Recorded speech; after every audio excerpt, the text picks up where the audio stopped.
Lord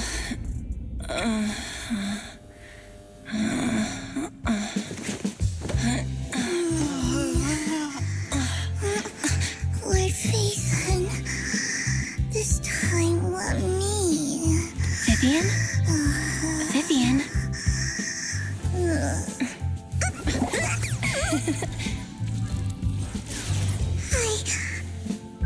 I didn't disturb your sleep, did I?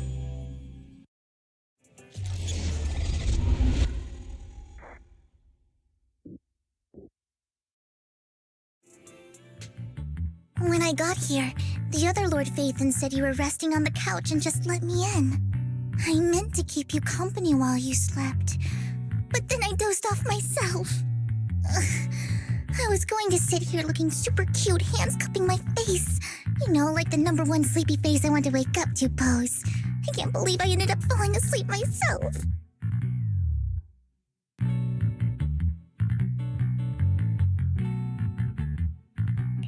What sleepy face?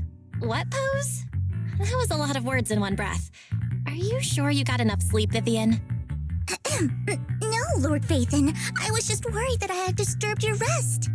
Just being able to see you sleeping peacefully is already the highlight of my day. No, my entire month. Though it is a bit late, but...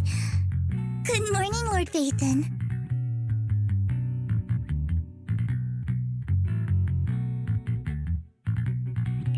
That was so formal.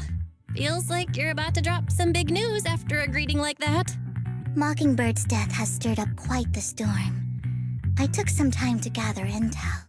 It seems someone deliberately leaked the story that Hugo is an illegitimate child of the Ravenlock family, but I haven't found the source yet. Could it be Hugo's uncle, Hartman? Maybe he's trying to turn people against Hugo and Mockingbird by playing the illegitimate child card. I suspected that too. He could be using Hugo's background to make people believe Mockingbird is just another Top's pawn. To the upper class, Mockingbird may be insignificant, but it has a loyal following among regular folks. But after some digging, I was surprised to find that the public isn't turning on Hugo. They're actually starting to see him in a better light. Some people feel bad for him, some relate to his struggles, and Hartman's the one getting all the heat. Public outcry against Hartman is growing, with many believing he murdered Hugo for his own selfish gain.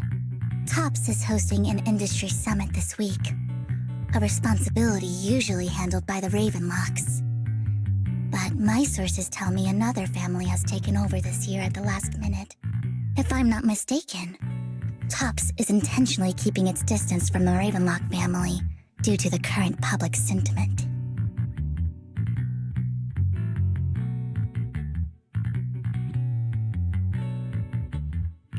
Sounds like Hartman's in a pretty bad spot right now, but we know he's not the type to go down easily. And that's what worries me. Hartman, in all likelihood, must have taken the sacrifice core. And now that he has this bargaining chip, who knows what kind of deal he'll strike with the Exaltists. Sorry for interrupting, Vivian, but I need a quick word with Belle. Oh, no problem at all. I'm sure you have important faith in matters to discuss. Take your time. I'll just be waiting outside. We can't make our guest wait outside. Belle and I will step out instead. Oh, don't mind me, Lord Phaethon. I wanted to browse the videotapes anyway. I'll be right here. Just let me know when you're done. Belle, Lycon's outside the video store. He knows Vivian is with us, so he's hesitant about coming in. He's stressing over what he did to Hugo in front of Vivian, but he really needs to talk to us. Maybe you should go speak with him first. I'll go talk to Lycon. Honestly, neither he nor Vivian is at fault. As proxies, it's our job to be the bridge between them.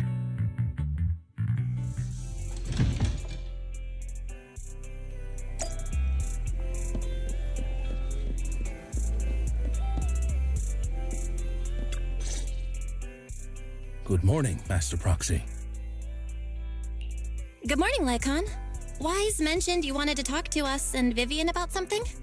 Yes, it's an urgent request from the mayor, one that directly affects New Eridu's safety.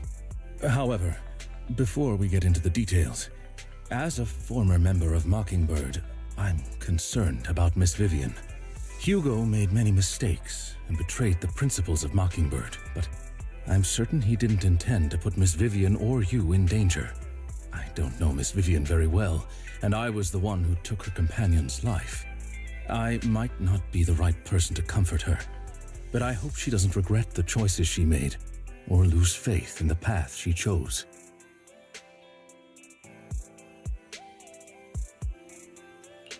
Vivian's doing just fine.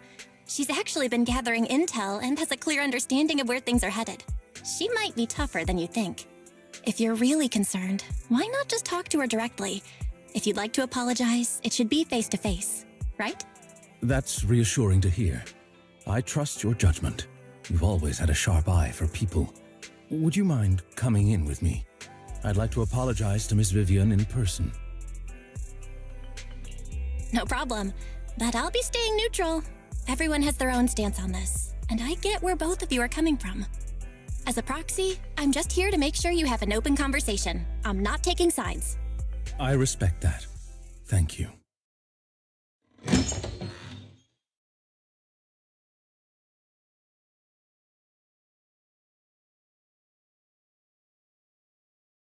Miss Vivian, I'm very sorry about Hugo.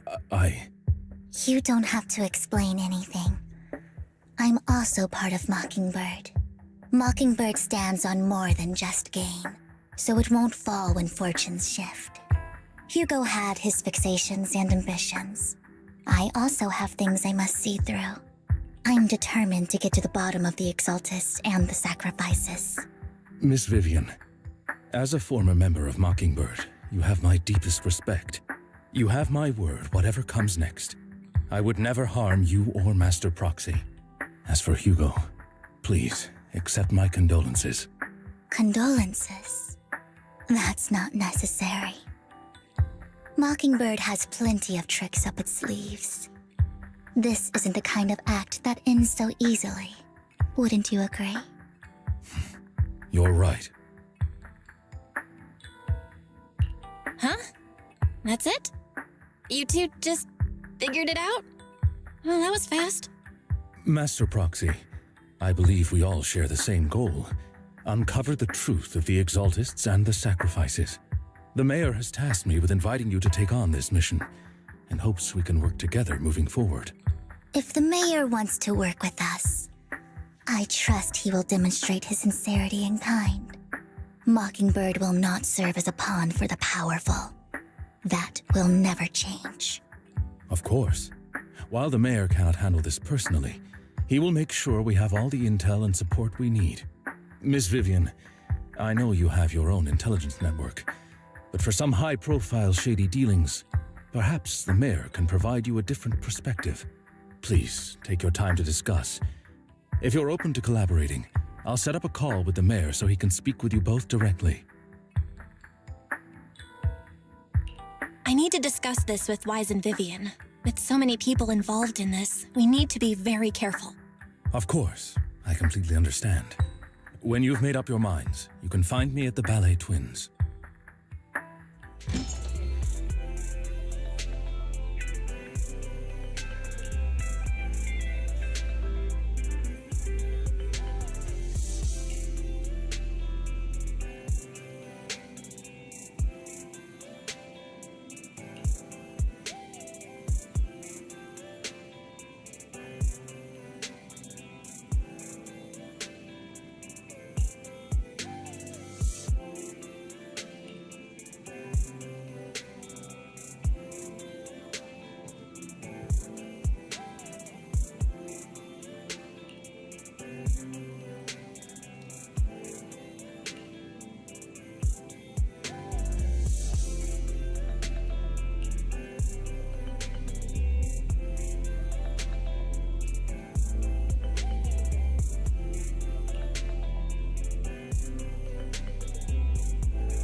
I'll connect the call to the mayor now.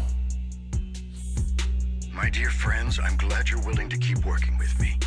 I'm truly sorry about what happened to Mr. Hugo Vlad. I didn't anticipate things would turn out this way. As mayor, I can't fully condone Mockingbird's actions, but personally, I had a lot of respect for Mr. Hugo Vlad.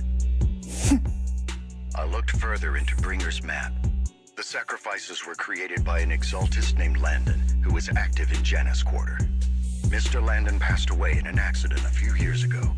Before he died, he was researching sacrifices and was said to have created a batch of serum that could turn living people into sacrifices. The problem was, the serum wasn't stable, and after his death, the recipe was lost. No one knows what happened to the exaltist in Janus Quarter back then.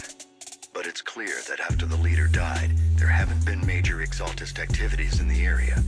Bringer's map marks the locations where the exaltists' most successful attempts at creating sacrifices were. Since this person has already passed away and the exaltists haven't been active around here for a while, then could it be that this is just Hartman acting on his own? Unfortunately, that's not the case. My sources confirmed that Hartman had been secretly in contact with someone, and they only meet inside the Hollow. Is it possible it's someone from TOPS? TOPS is a huge alliance of corporations. They wouldn't bother getting their hands dirty. Instead, they just sit back and reap the rewards. Everything Hartman is doing is to secure his place in TOPS and strengthen his power within the Ravenlock family. If my guess is correct, Hartman has gotten in touch with the remaining members of the exaltists that used to follow Landon, helping them create new sacrifices. But what's in it for TOPS? There's no way the exaltists would just hand over their secrets about sacrifices to Hartman, right? A sacrifice outbreak would throw the city into chaos. And that's when TOPS steps in, taking control of the situation on their terms. The public will see the mayor as incompetent, while TOPS comes off as the real protectors of the city. And when that happens, public trust will shift towards TOPS. And Mr. Mayor, you might find yourself in an unfavorable situation. Still sharp as ever, Miss Vivian.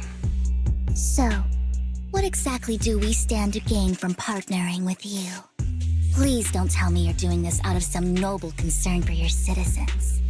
I'm not some hero of justice, and I don't believe in lofty ideals or empty promises. We have a common enemy. While our ideologies may differ, we can work together on this. And as proof of good faith, I may not know exactly where Hartman is, but I can fan the flames over Mockingbird's death and escalate conflicts within the Ravenlock family. So it was you behind the rumors. No wonder I couldn't trace the source of the public outcry. I'm not the one who started the rumors. I just helped them spread faster after they leaked. And I pulled a few strings to make sure the story painted Mr. Hugo Vlad as a heroic figure who was unfairly persecuted. As I said before, I had a lot of respect for him, and I'd be happy to clear his name. Now let me lay out my terms for collaboration. After looking into it, I found that the dormant sacrifice you discovered wasn't the only one. There are more places where sacrifices might be lying dormant.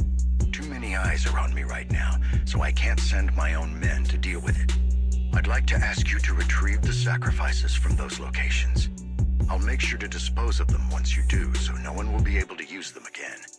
On top of that, I've asked a friend to help monitor your physical condition, and maybe even uncover more of your potential.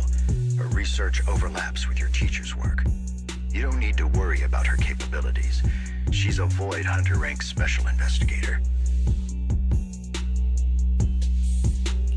Really? A Void Hunter rank special investigator is going to be assisting us? And she's involved in our teacher's research? That's right. She's heading to Janus Quarter for some business. I wanted to set up a formal meeting, but she declined. She prefers to assess things on her own and will reach out when the time is right. She'll let you know the details then. So it looks like you both are on board with this commission and ready to help recover the sacrifices? Okay. We don't want new Eridu falling into chaos either. We'll do what we can. I know you won't let me down. Given our positions, we might not be friends, but we're definitely not enemies. I'll leave the rest to you then. I've got to go. Goodbye.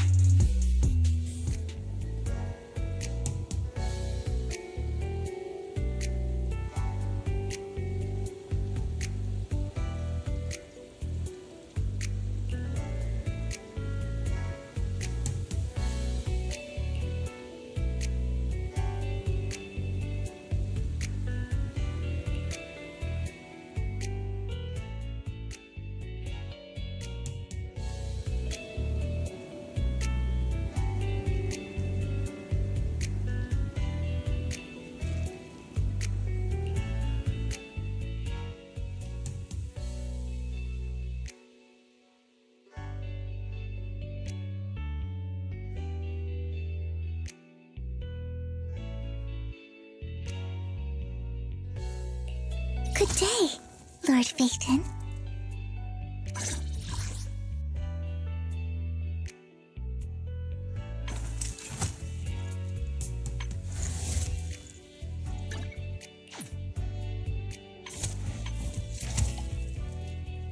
I would never turn down Lord Phaethon. Good day, Lord Phaethon.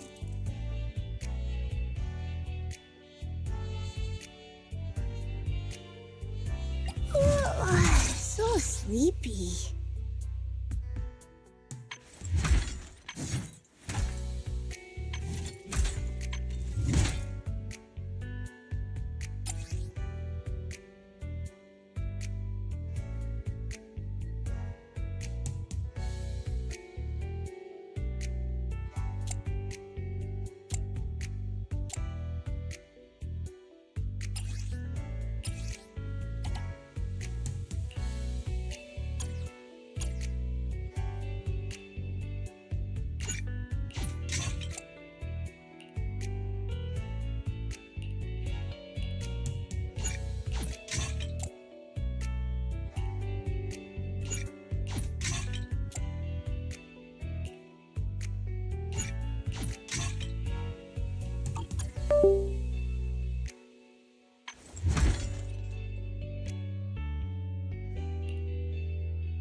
So sleepy.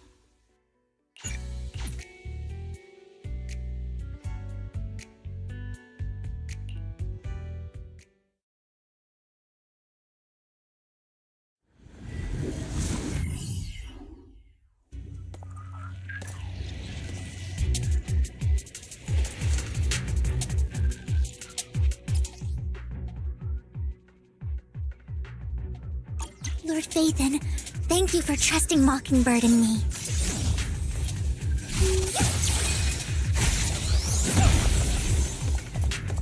Fool.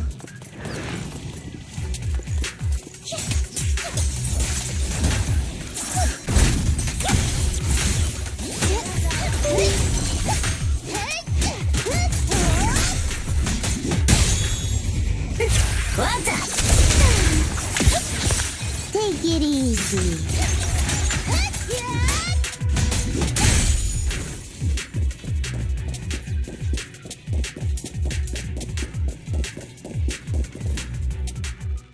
Has someone already taken the dormant sacrifice from here? Or did the Exaltus decide to relocate it? No.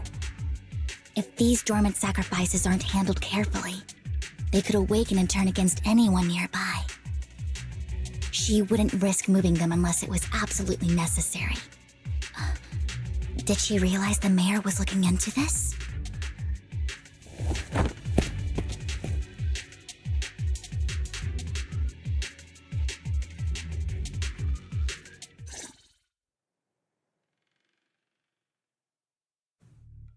Did Hartman just make up this intel to get a shot working with us at Tops? I've been walking around forever and haven't found a thing. The Ravenlocks have always been a shady bunch. No surprise they've gone downhill over the years. I heard they were pretty loaded back in the day. What kind of business did they run? No clue. On the surface, their businesses seemed legit, but who knows what was happening behind the curtain. Probably something with the sacrifices. I mean, how else would he know about the dormant ones left around here for years? And he was so sure that even if those original sacrifices didn't work out, he had a backup plan. Backup plan? What could that be? Well, that's beyond me. I just happened to overhear something while I was next to Mr. Edmund one day. What's Tops planning to do with all these sacrifices, huh? For research? Do you think we'll ever have a normal life in the Hollows? Don't ask questions you shouldn't be asking. All right. There's nothing here anyway. Let's leave the Hollow and report back on what we found. And we'll make it just in time to clock out for the fieldwork shift. Let's get out of here first.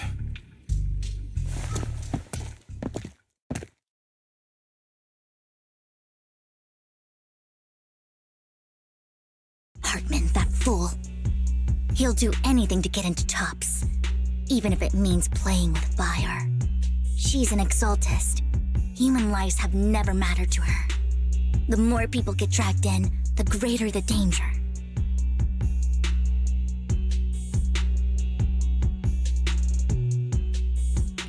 Vivian, I've been dying to know, who is this she you keep mentioning? I apologize for losing my composure. Please don't mind me.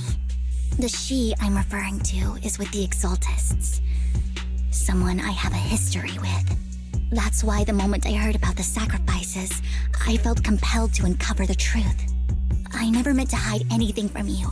It's just that, for me, the exaltists bring back painful memories. And I'm not ready to face them yet. So, Lord Vathan, please give me a little more time. Once I've gathered my thoughts, I promise I'll tell you everything. Sure, I won't pry anymore. Everyone's got a past, and you don't have to dig up old wounds if you don't want to. I can see the Vivian I know now is super brave and kind. I believe you've really put in the work.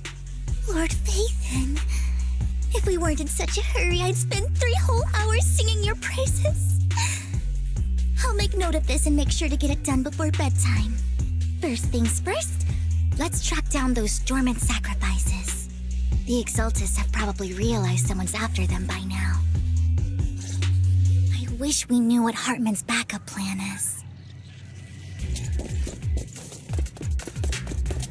I just can't shake the feeling that something bad is about to happen.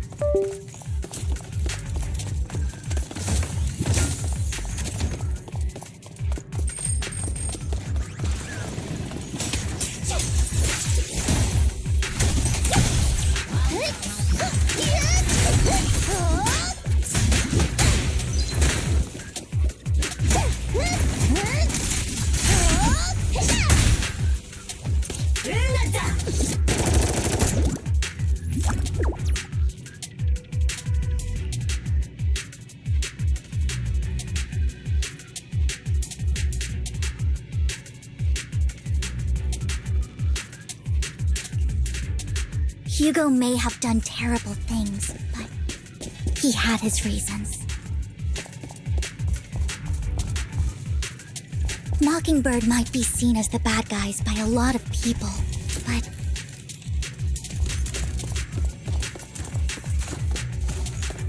ironically, joining Mockingbird is what put me on the right path.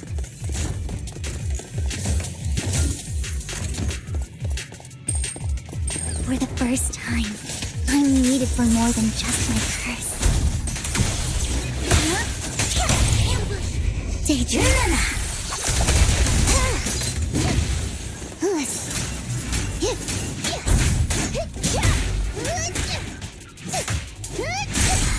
Nothing here either. Are we too late?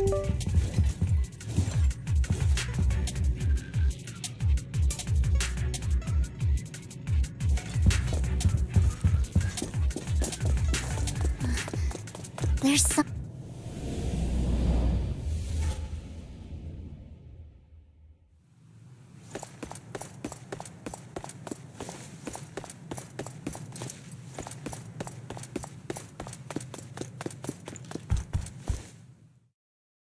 I knew it was you, Vivian.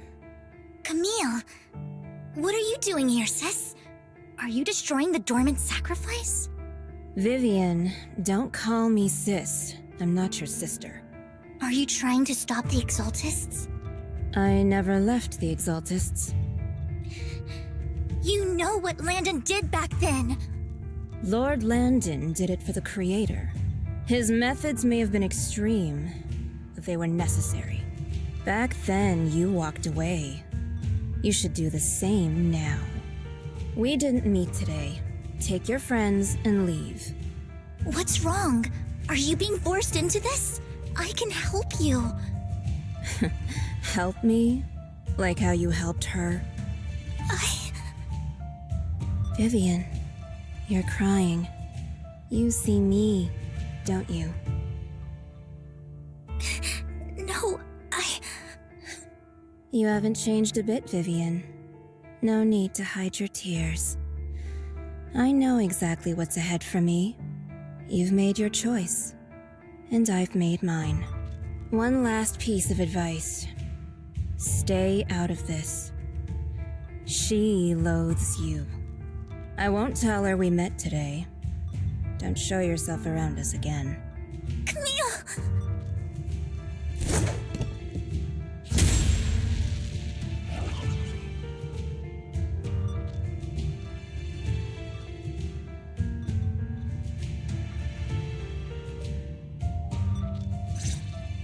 Lord Phaethon, watch out! I'll tell you what that was about later.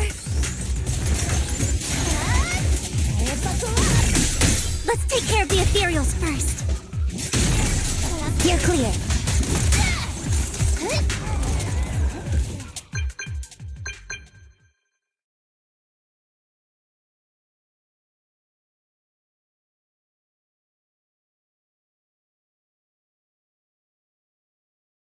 You two took longer than I expected.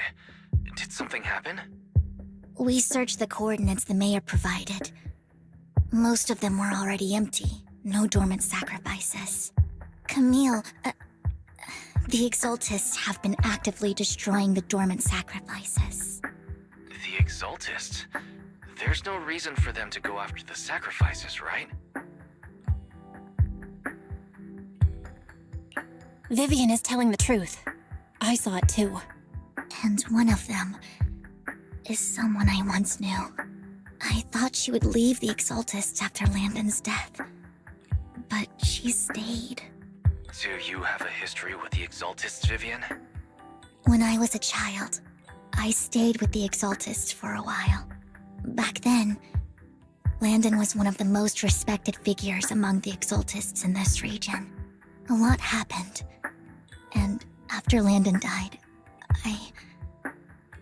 I left. I can't turn a blind eye to the sacrifices. I know all too well how many lives have been lost bringing them into existence. Ever since I learned a sacrifice had appeared in Janus Quarter, I haven't been able to stop worrying. I won't let history repeat itself. That's why I asked Hugo to investigate, starting with the Sacrifice Corps. Vivian. Please stop. I'm not looking for comfort. I'm just recounting the story for you to understand the situation. We've got bigger things to focus on. But when I do need comforting, I'll come straight to you. I hope you'll make time for me, Lord Phaethon. Just so you know, I'm not the easiest to console. No worries. I'll totally have your back until you're feeling better. Okay, back to the matter at hand. That conversation between those two TOPS employees back in the hollow is still bothering me. They said Hartman had a backup plan, and that got me thinking about some news that was quietly swept under the rug. Lately, there have been mining accidents in Ravenlock-controlled areas. Many workers have died. The families were paid off with huge settlements, way more than usual. No protests, no controversy, and the issue was buried. But considering the Ravenlock's financial position, why would they be so generous with payouts? That sounds sketchy. Are you saying they made up the accidents and the workers' deaths? Precisely. I don't think those workers died in mining accidents.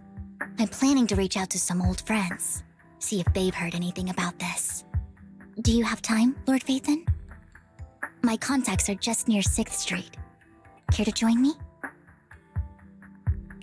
I'm in. Let's go together.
An old friend of mine said she has some new intel.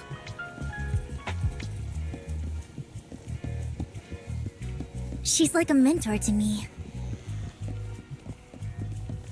I learned a lot about data scraping on the internet thanks to her.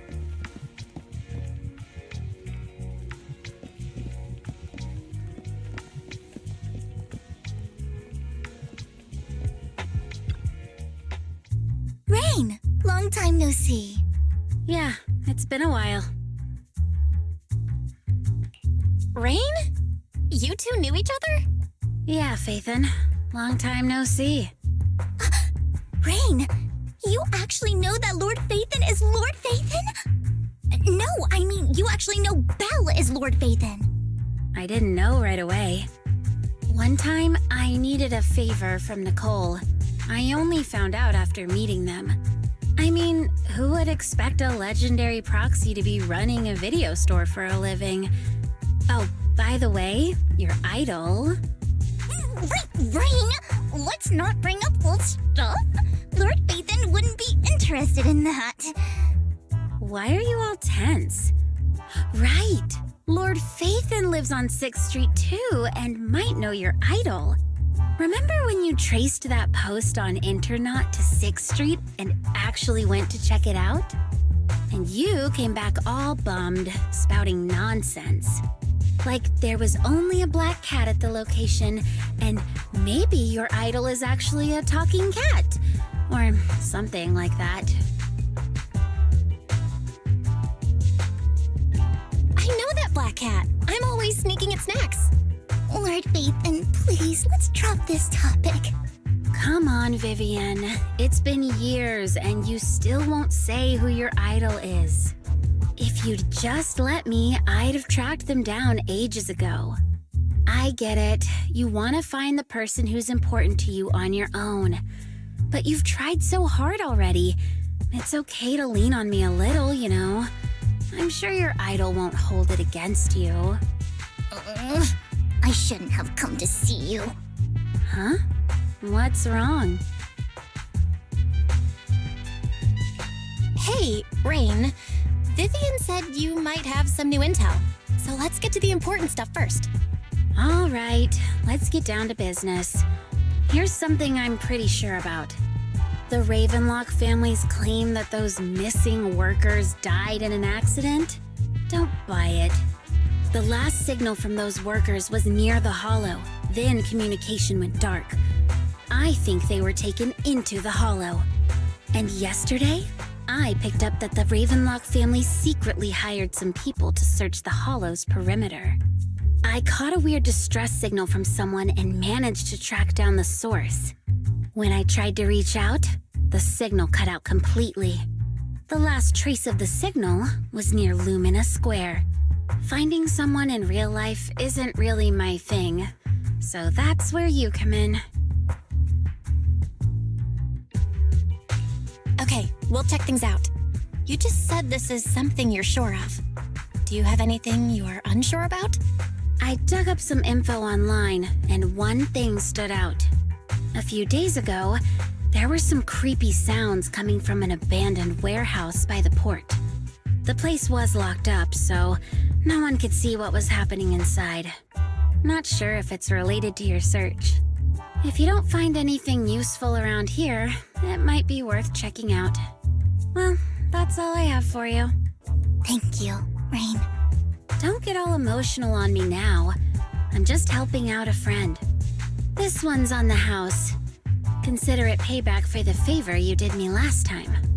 But if you still want to find your idol, hit me up. I've been curious for what... All right, don't worry about it. I'll manage it myself. Stop being so nosy, Rain. Nosy? Nah, just professionally curious.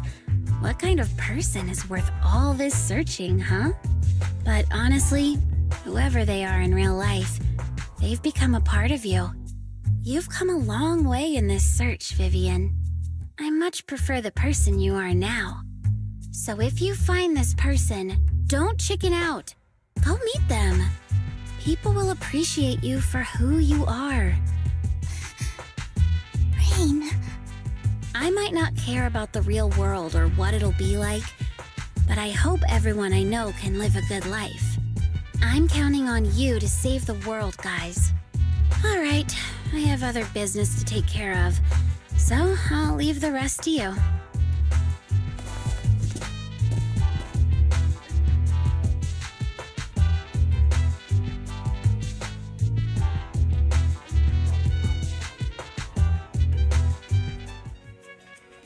Lord Vathan, please pay no mind to what Rain said.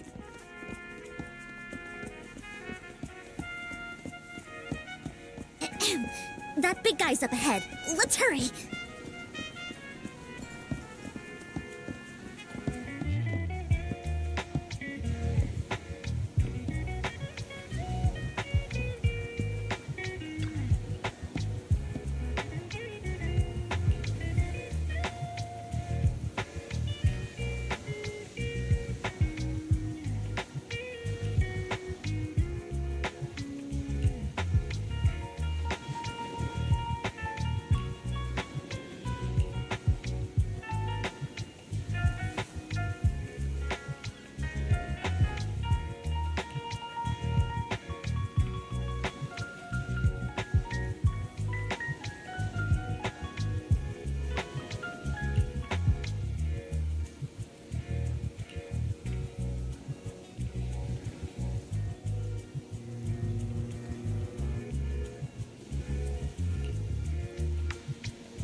Don't take me back, please.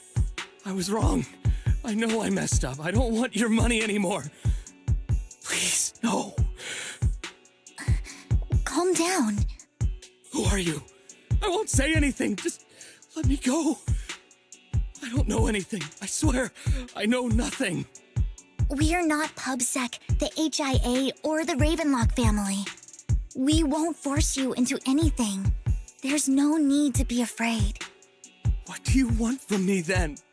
We simply want to know where the Ravenlock family took you and what they made you do. I can't say.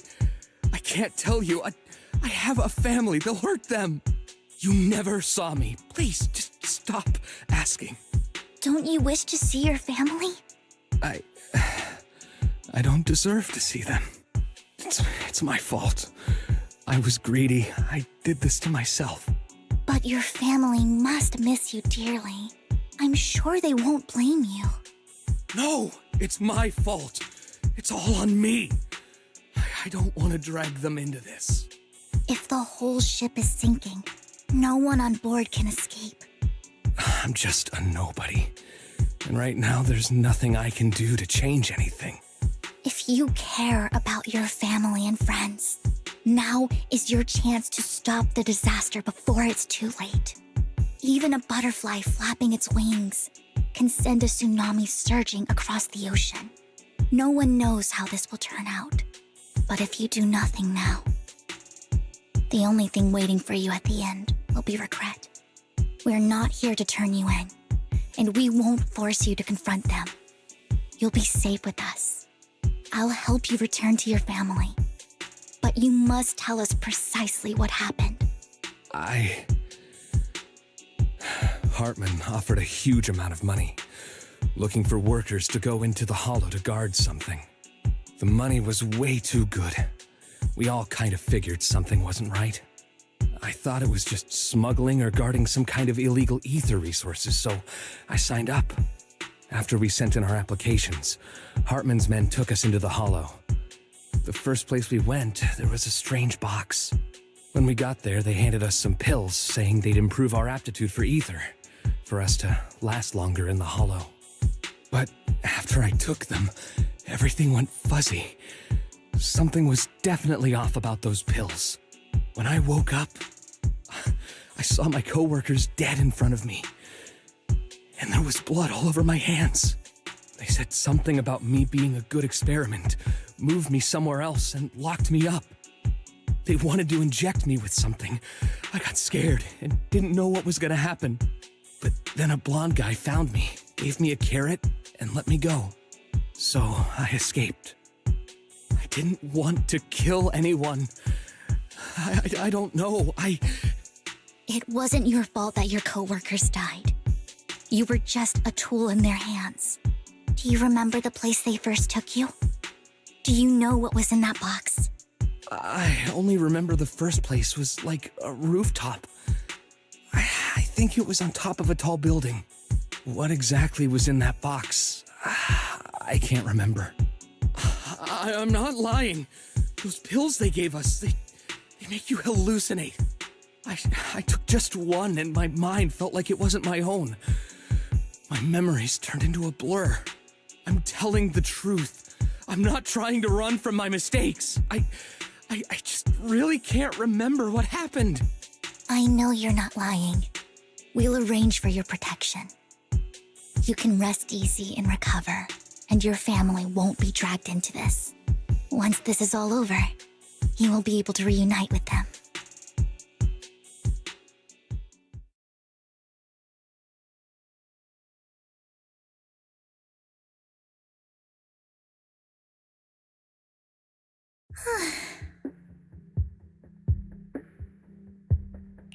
I've been meaning to say this for a while, Vivian.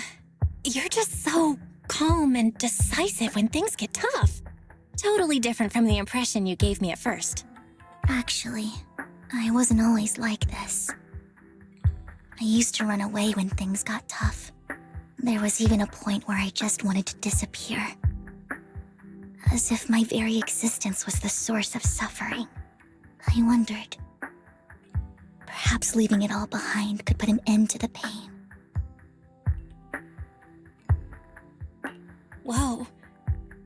hard to imagine you like that. I mean, you had this super intimidating vibe when we first met. Well, I was on a mission at the auction when we first met. And just as Rain said, I've come a long way from who I used to be. Speaking of Rain, it's still wild to me. I never thought you and I would have mutual friends. And you even know one Denny Boo.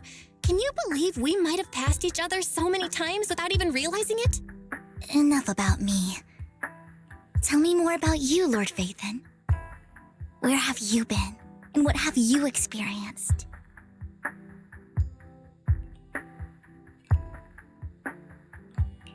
Looking back, I feel like I've been through a lot lately. My brother and I even lost our Phaethon account. Oh, everything started when the Cunning Hares took something from the Red Fang gang.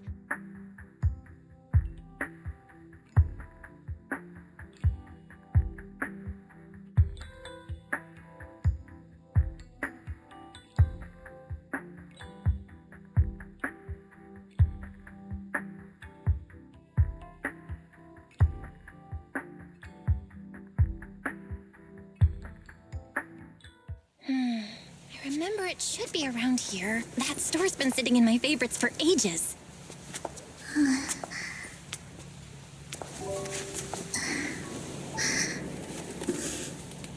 Lord Phaethon! Huh?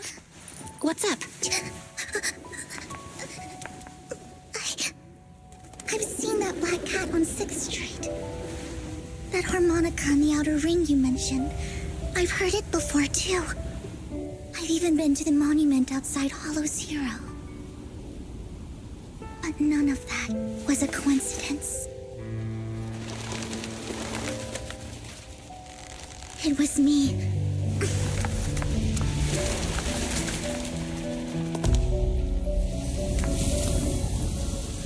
Following you, and now I've finally made it to your side. Ever since I was little, I had been seen as the bringer of bad fortune. I had traveled to many places and witnessed far too much misfortune. Every tear I shed brought disaster. I've heard too many curses to count. I loathed my tears as much as I despised my own existence. Wherever I stayed, tragedy followed. I had roamed too many places, and each time it ended the same way. I didn't know where I could go anymore. One night, I stumbled upon a post discussing me. Whether they knew me or not, everyone seemed convinced that I was the source of the curse. Some mocked me with cruel intent. Some wished I would vanish, and others speculated maliciously. It really seemed that my very existence was a disaster. In that moment, as darkness enveloped the city, I saw lights flickering to life all around New Eridu. So many lights, and not knowing where to go, I thought, if only I could disappear into those lights. I made up my mind, and right then, my phone rang. I decided to take one last look. I wanted to know who left me my final message from this world. It was you, Lord Phaethon. Wait, really? Me? Yes. And I checked with the other Lord Phaethon. You were the one using the account at that time. But I know you probably don't remember it. After all, it was just an ordinary day with an ordinary post and meaningless comments online. But for me, it was the night I finally realized where I could go. I wanted to walk the paths you had walked, see the sights you had seen. And then, one day, share it all with you, face to face. What did I even say in that comment? I can't remember off the top of my head. Well, you'll have to figure it out for yourself. I'm not telling you. Huh? No! Lord Vathan. Thank you. Not only for that comment you made that day, which was a silver lining for me, but also for giving me the courage to become who I am today. The Vivian standing right in front of you now. Lord Vathan, I truly like who I've become.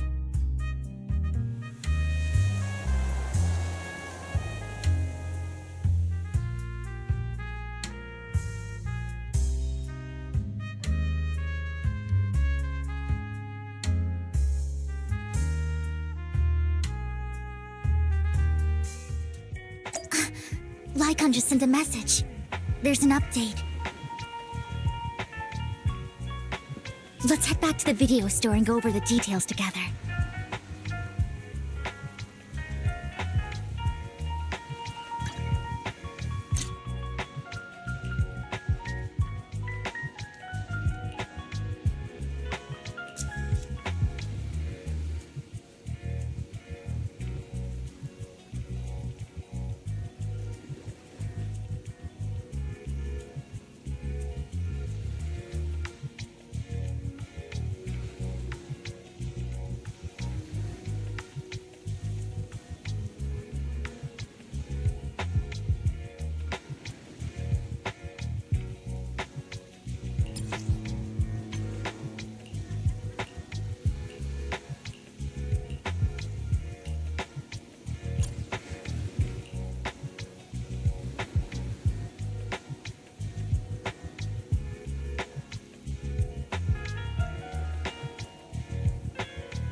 Val, you're back. YiXuan told me he wanted to meet up with us online to discuss things when he returned. I'll call him now. Master Proxy, Miss Vivian. The gentleman Rena brought back has stabilized and calmed down now. Based on his account, we've identified where Hartman is hiding the core. He also mentioned that Hartman plans to trade the core with a group of people. We suspect that this group consists of members from the Exaltists. I knew it. Now that we have the location, it would be splendid if we could seize the sacrifice core before they do. Precisely. We hope you can head to the location as soon as possible to secure the sacrifice core. We've got this. I have other matters to attend to, so I'll leave the retrieval of the sacrifice core in your capable hands. The mayor's friend that he mentioned before will also be assisting you this time. The target coordinates have been shared with her, and she'll meet you there. Please ensure your safety, and I wish you all the best.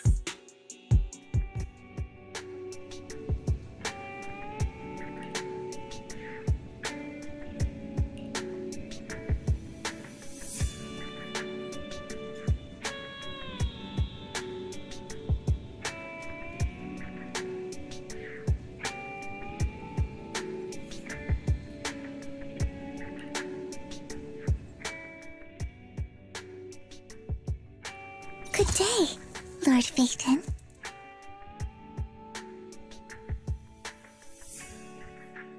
I am the Eye of Obel.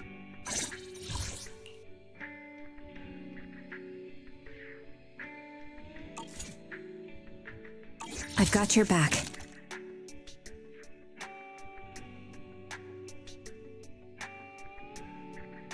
Let's fire it up!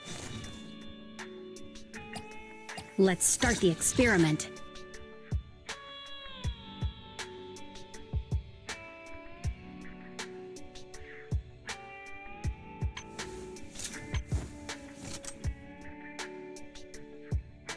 I only handle technical matters. Want a glass of nitro fuel?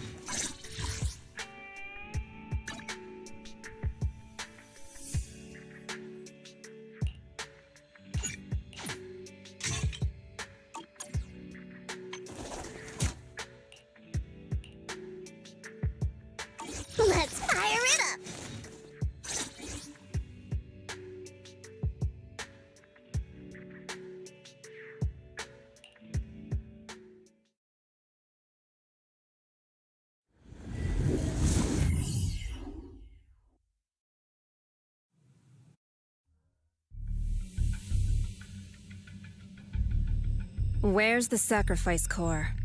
Camille, you really think I'd stroll around with something this important? Plus, even though the Ravenlocks and the Exaltus have been working together for ages, I've hardly even met Lady Dina. I'm the one offering the sacrifice core here. I'm curious what Lady Dina's got lined up for me in return? I'm just here to verify that the core you mentioned is real. Once that's sorted, Lady Dina will give you a proper response. Our partnership isn't just talk. We need to be sure you have what we need before moving forward. Sure thing. I'll take you to where I keep the core. Once you verify it's legit, have Lady Dina come over. We'll lay everything on the table face to face. All right, lead the way. It seems Hartman is trying to bargain for more. What a greedy and insatiable man. It's just that... Why would they only send Camille for something as important as the sacrifice core? And I can't shake the feeling that Camille doesn't want Hartman and Dina to meet. Why is that? Who's this Dina he just mentioned? Is she the leader of the Exaltists? Kind of. Lord Vathan, I really think we should hurry. We must get to where Hartman keeps the core before anyone else does. I've got a shortcut planned, but there are gonna be ethereals along the way. I'll let you handle them, Vivian. Don't worry, Lord Vathan. You're in capable hands. I'll ensure your safety.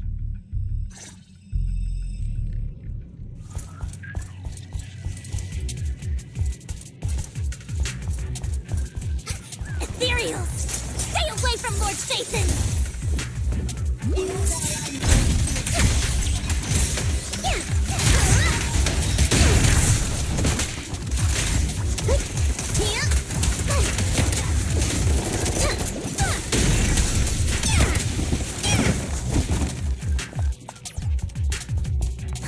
Looks like Hartman's trying to negotiate for more leverage.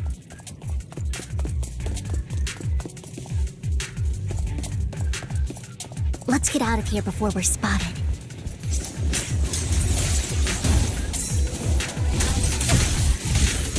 I'm here! Time to heat things up!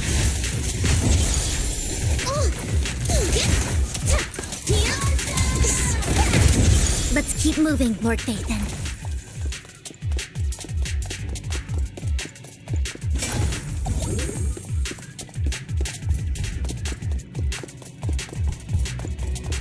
Leave the enemies to me, Lord Vathan.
They're still over there.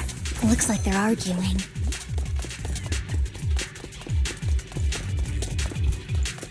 This is our chance. Let's hurry.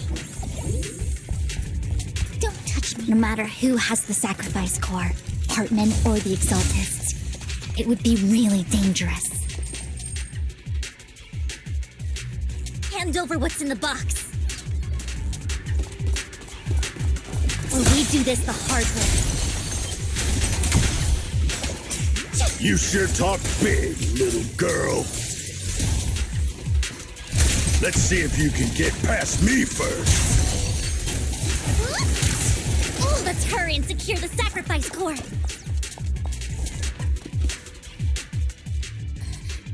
Lord Vathan, the box is empty. So Hartman never kept the core here to begin with? How did you even find your way here? Where's the core in the box? What did you do with it? You call this keeping the sacrifice core safe?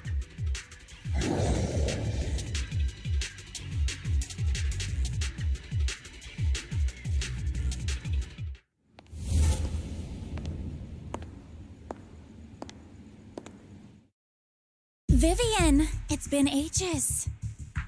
Dina! Oh my, you actually remember me.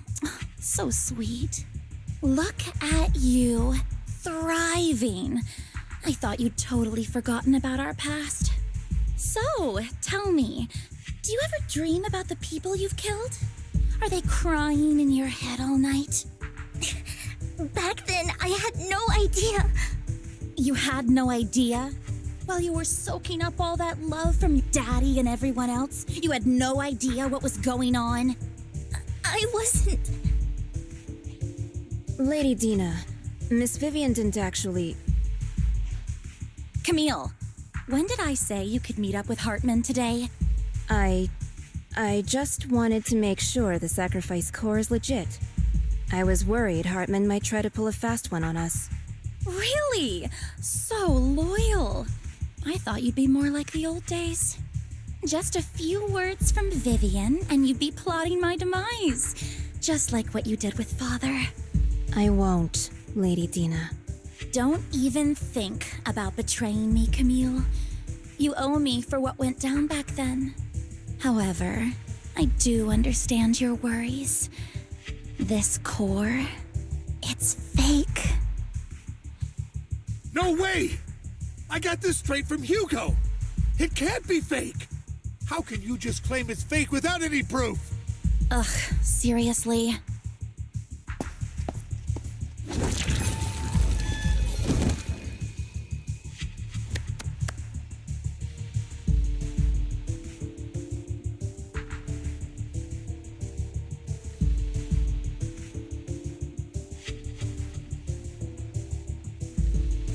The sacrifice core can max out the ether particles within human bodies in no time at all. But look at your little subordinate. How uncouth. He's making noises like some animal. Can you shut him up? So annoying. The masterpiece Father made for the creator isn't this worthless piece of junk you're holding. So, the real core. Vivian, where do you think the sacrifice core is really at?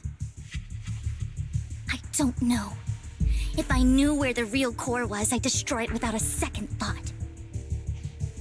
Dina, you understand what the sacrifices are. And you know those who were blessed should not have to endure such horrors. Oh, they shouldn't have suffered those horrors. Weren't you the one who decided if they'd be blessed or not? If it weren't for your tears, how would they have encountered such misfortune? How self-righteous, Vivian. Their fates were in your hands. It was you who brought disaster on them. Landon just needed an excuse. He needed someone to blame. Whether I shed tears or not, he'd treat living beings as mere subjects for his sacrifice experiments. Dina, you know all of this. Landon even went so far as to sacrifice you. Shut up, shut up, shut up! Father did it for his great cause. Vivian, why do you always mess everything up for me? Everything! You did it before, and now again! You just had to ruin my plan. I was so close to fulfilling Father's last wish. If you don't give me the sacrifice core, be prepared to become food for the ethereals. I told you I don't have the sacrifice core. Otherwise, I would have destroyed it already. Lord Phaethon, find the right moment to retreat. She can be quite unpredictable when her temper flares. Oh, really? You don't have it? Then I suppose there isn't a reason to keep you alive.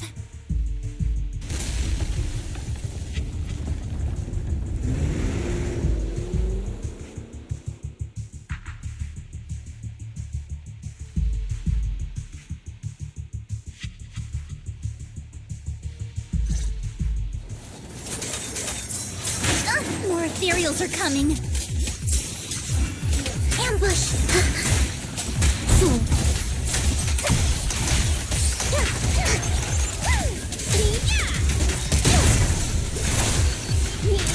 There are too many.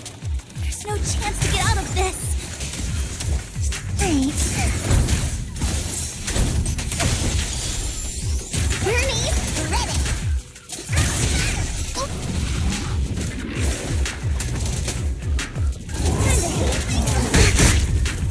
Who dares get between me and Lord Satan?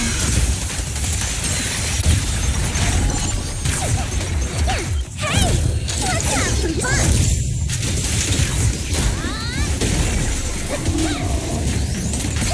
Stay away from Lord Satan!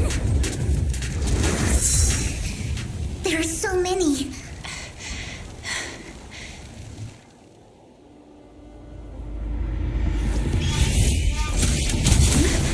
It's ink?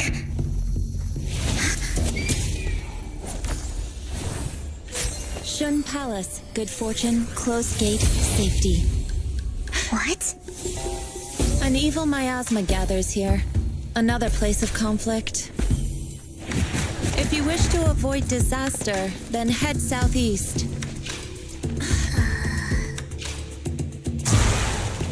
Now! Thank you.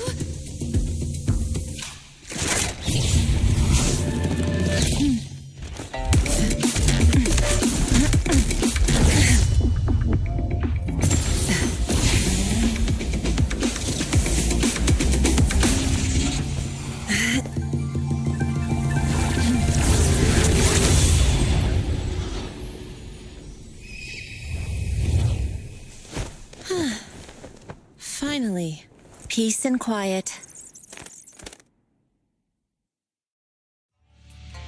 You must be Belle, right? Mayflower mentioned a special partner might need my help.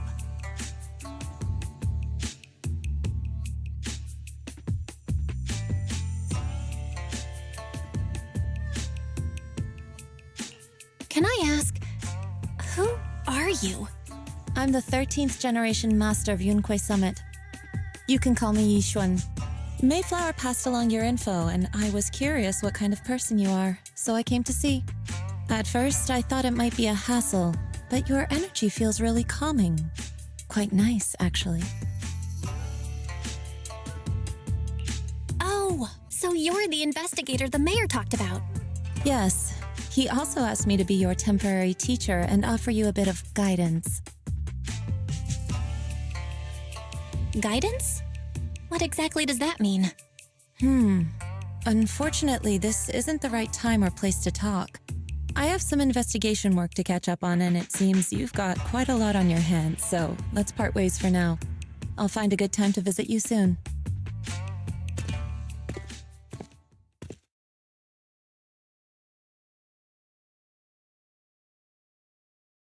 I'm so sorry, Lord Vathan. I'm just not feeling very well. I think I'll head back for now. I'll investigate the sacrifice core and reach out once I find something. You definitely need some rest. Let's get out of the hollow.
Phaethan, are you going to rest now?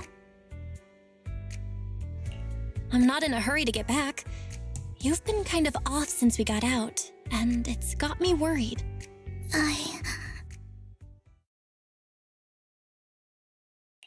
If something's bugging you, just spill it if you want to.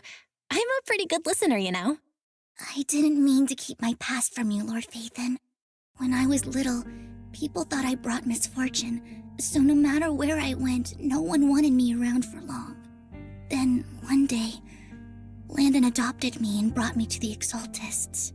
There, I met Dina, who was so kind to me, treating me like a dear sister. She told me her father, Landon, was a great man who'd one day make everyone stop fearing the Hollows, so all life could live freely inside and outside of them.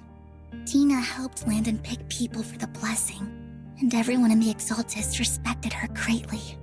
Those who received the blessing would have a better ether aptitude, allowing them to enter the Hollow freely without fear of sudden disaster. Back then, Dina would chat with me every day, always about the Exaltists and her father. But things between us shifted when Landon asked me to step in for Dina. Landon told me I didn't only bring misfortune, and that if I listened to him, I could actually help people. After that, he'd take me to meet people, and if I shed tears, he'd give them a blessing medicine. Those who got the blessing could dodge calamities. At first, I was ecstatic, thinking I could help others. I shared my joy with Dina, but that was when she started to pull away from me.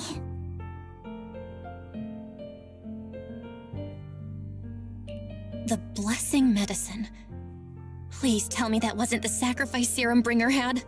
Yes, to be precise, it was an early version of the sacrifice serum. Landon's medicine wasn't stable. The medicine Landon developed could boost abilities quickly, but also sped up the development of ether corruption. In the end, most people turned into ethereals, and a few became sacrifices, losing all human consciousness. The ethereals were killed while the sacrifices were given to the higher-ups of the Exaltists. The Exaltists wanted the sacrifices to hold human consciousness, so Landon's medicine was seen as a failure, and he gradually lost influence within the Exaltists. One day, I saw Dina, and tears streamed down my face. In a bid to save his reputation, Landon decided to let his own daughter receive the blessing. I had always thought that getting the blessing was a good thing, until I saw terror in Dina's eyes that day. That evening, I broke Landon's rules for the first time and followed him out of the Exaltist's residence. I trailed him to the Hollow, where I witnessed someone who had been blessed becoming corrupted. In the end, that person became an ethereal. Then, without hesitation, Landon killed him. Before Landon returned, I went back to the residence and snuck into his study. And there, I uncovered the truths I just told you. And just a few days later, it was time for Dina to be blessed. I wanted to save her and stop anyone else from getting deceived. So, that day, I told everyone present that Landon should be the one to receive the blessing, not Dina. At first, Landon argued, and no one believed me. But, in front of them all, I looked at him and let my tears fall.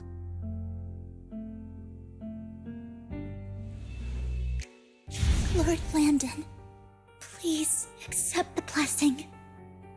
Vivian, you...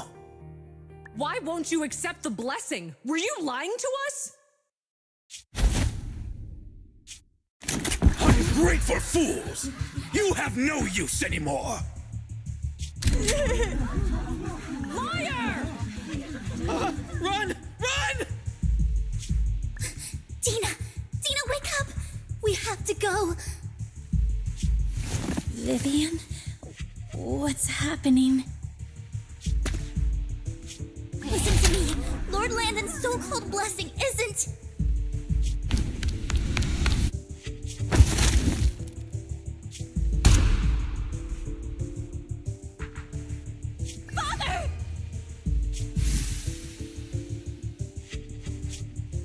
No, I was just... Mom, I want to go home. It's got nothing to do with us. This is just what happens when you don't accept the blessing. Vivian, was this you? Tina, I just didn't want you to accept the blessing. Everyone who does ends up... I just don't want to lose my father. You knew? If you knew what he's done, you... He's my father. He's all I have. Stop being self-righteous, Vivian. You only ever bring misfortune.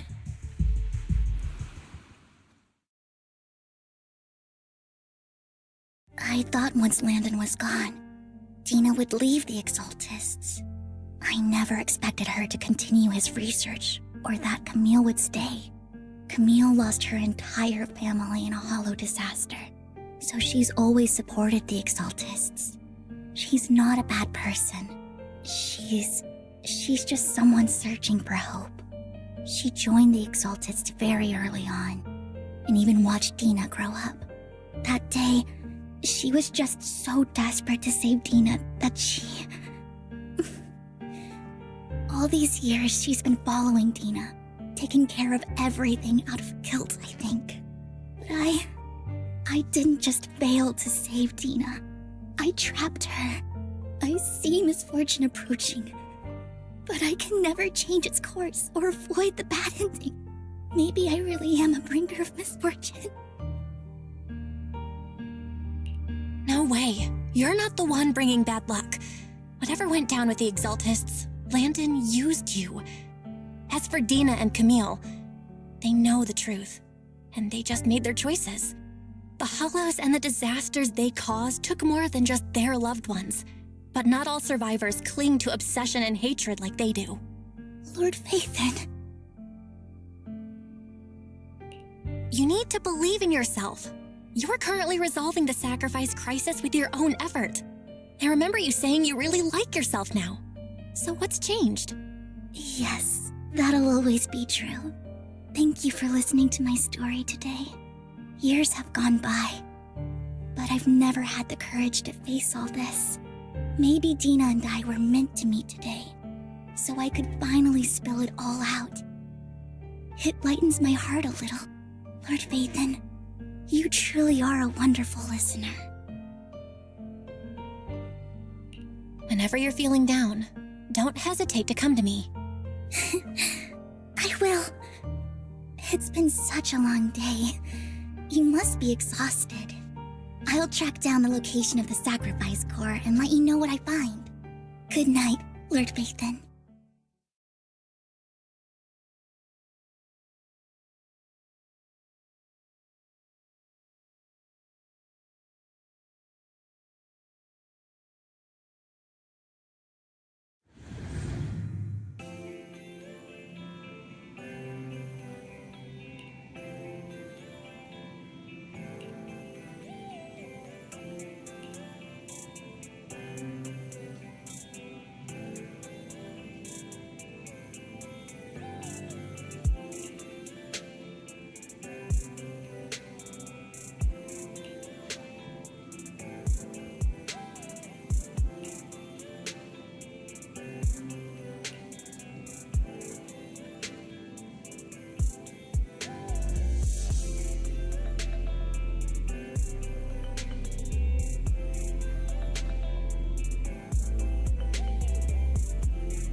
Sure. I didn't expect you to be working here. Perfect. I was just covering someone's shift. The screening here is super strict, and I was afraid the supervisor would realize I was new and subbing for someone, so I hid in the control room during the supervisor's inspection. So I happened to bump into this guy, a blonde man wearing a hat, and I think he was checking some footage. Then he logged that footage into the tape he brought. Later, I found that part of the footage had been wiped. Blonde, wearing a hat. Could it be Hugo? Do you know him? I think it's him. If it were Hugo... I think I know where he would hide the tape. Thank you, Shaw. You were a big help. Great! You also helped me a lot when I started working.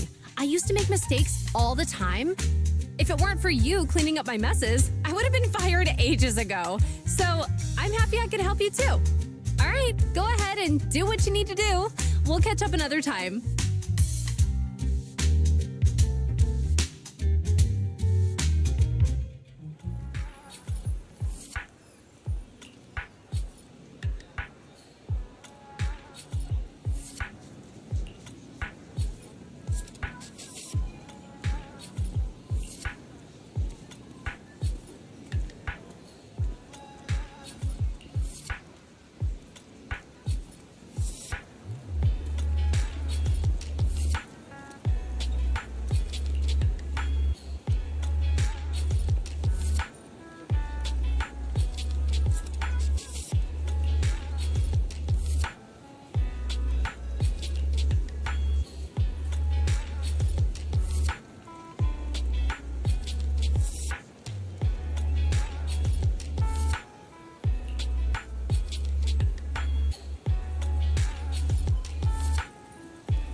If I'm not mistaken, you and Vivian share the same goal. Silence is no good for negotiation. I just don't want Dina to reach a point of no return. Hasn't she already reached that point with what she's doing? The formula for the Landon serum was lost, but a batch survived, and Dina was able to develop a substance that can be used for mind control. She's trying to combine the two to make sacrifices that would obey human commands. If the dormant sacrifice and the remaining Landon serum are destroyed, we can put an end to this. Dina's concoction can't create sacrifices on its own. And the sacrifice core? That belongs to the creator, not her. Although I find Landon's methods despicable, I can't deny that the Exaltists and the creator are leading us in the right direction. I just don't want Dina to spend her life trapped by her father's mistakes. I mean, no offense, but I find your protectiveness rather weird. I will confirm the location of the dormant sacrifice and find the chance to relay the information to you. I do not want any of my people to be going into danger. As for the sacrifice core, I can only guarantee that it will not fall into her hands. As for how things will ultimately play out, the creator will guide me.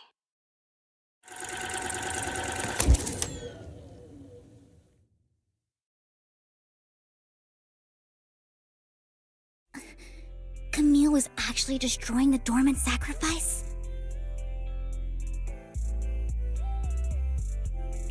Now Camille's actions make sense. But why did Hugo never tell us? Hugo... he... Val, Lycon said there's something urgent he needs to discuss with us right now. All right, let's patch him in. Master Proxy, I apologize for disturbing you. We have just learned that the Ravenlock family will host a banquet tonight. This banquet is rather special, as they're allowing members of their family to invite business partners to attend. With Hartman at the center of controversy, there are many members of the family who are eager to use this opportunity to replace him. The mayor has been spreading rumors of a young tycoon who inherited a sizable fortune and is looking to partner with a person from an old and influential family.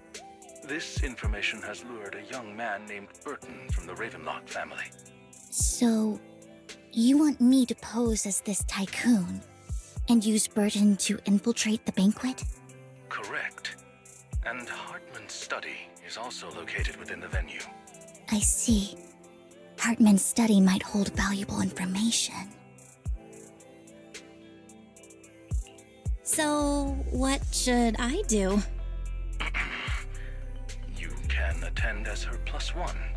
+1? Lord Phaethon, please go with me! Master Proxy, it seems Miss Vivian requires your presence, so... Yes! Just your presence will help me immensely! All right, then let's go together. I'll send you the time and place for the meeting with Burton. If you encounter any danger, please evacuate immediately or contact me for backup. I hope everything goes well for you tonight.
Miss Banshee, I believe I've shown you my sincerity. Now how about you? Sincerity? My presence here is a show of sincerity. If we're to work together, Miss Banshee, you should drop your pretentious act. I am well aware of the ways of the Ravenlock family. If I were to come empty-handed, I probably wouldn't even be able to make it out the front door tonight. Since I agreed to come with you, and even brought along my most precious companion, does that not show my deepest sincerity? No need for such an off-color joke. Our door is always open for those coming or going. We both know what's what, so let's cut the small talk. I know far more about how the Ravenlock family made their fortune than most here.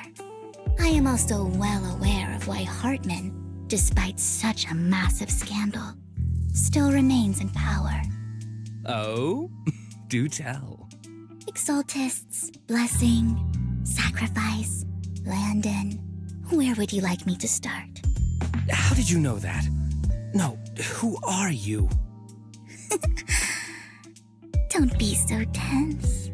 If I'm not mistaken, it's about time the banquet began. My companion and I are practically famished.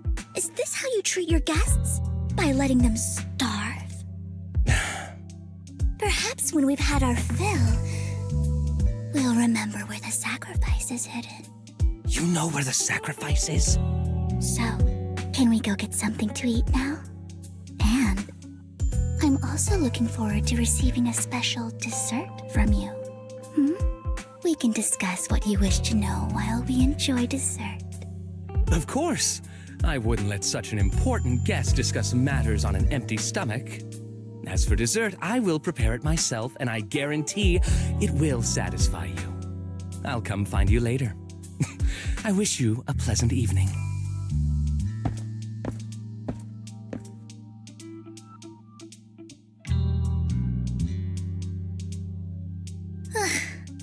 These kinds of people are exhausting to deal with. I really don't know how Hugo used to put up with it.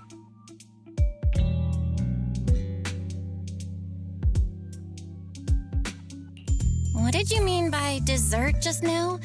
I couldn't really follow. Hugo taught me that bringing up dessert in such situations is a way of telling the other party they need to offer more. Fortunately, that old fox Hartman is terrified of losing power. He's definitely keeping the destruction of the sacrifice and the fact that the sacrifice core is fake hidden from the other family members. Otherwise, Burden wouldn't have been so willing to raise his offer. Lord Phaethon, let's find Hartman's study when the banquet is at its busiest. All right, I've already taken note of the surrounding terrain. Once more people arrive, we'll enter the garden through the door in the corner of the banquet hall. Wherever you go, I'll follow, Lord Phaethon.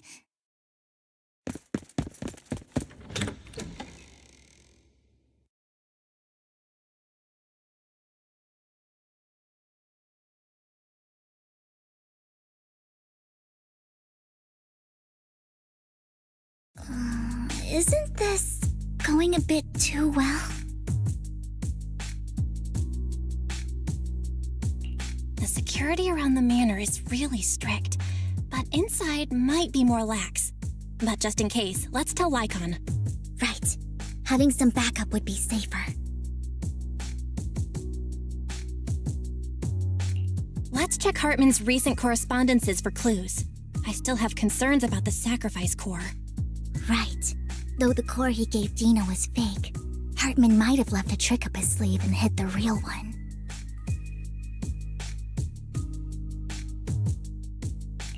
Then let's split up.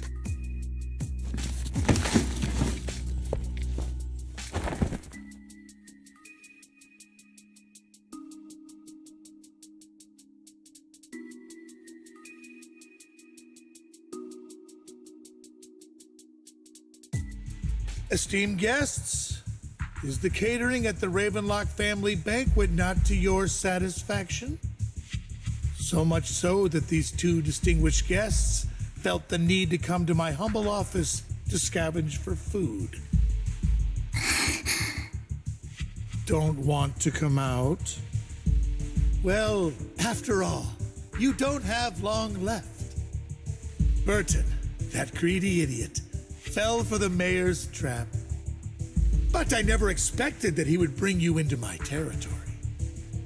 I suppose I should thank him. Otherwise, I would have had to go to great lengths to eliminate you. Vivian, Phaethon, give Hugo my regards. Tell him I shall be taking the wealth and power of the Ravenlock family for myself.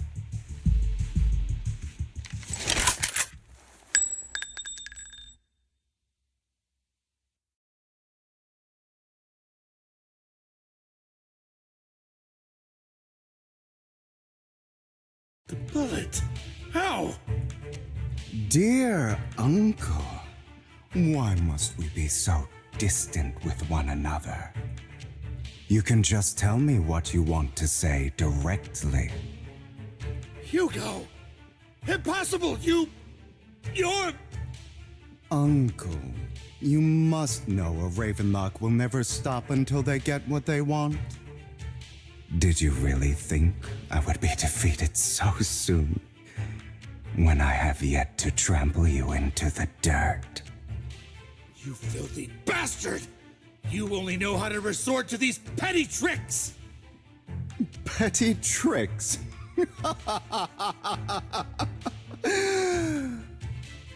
Perhaps you'd like to know what I managed to accomplish using this faked death of mine. My dear uncle.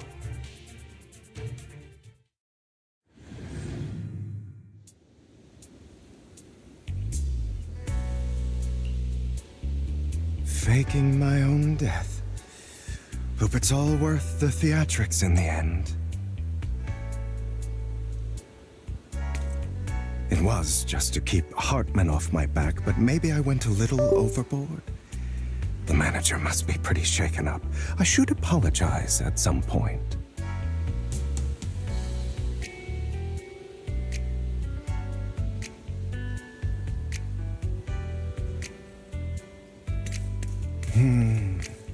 Guess I'll also bring YiXuan along.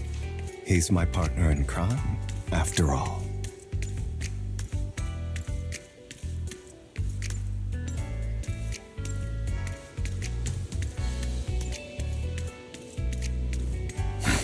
You're late. So strict. Spare me a moment to catch my breath, will you?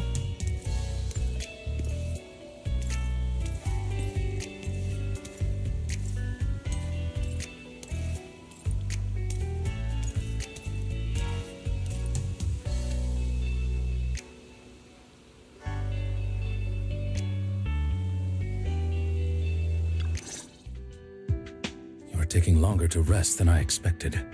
YiXuan, you think too highly of my physical capabilities. Well, thank you for your cooperation.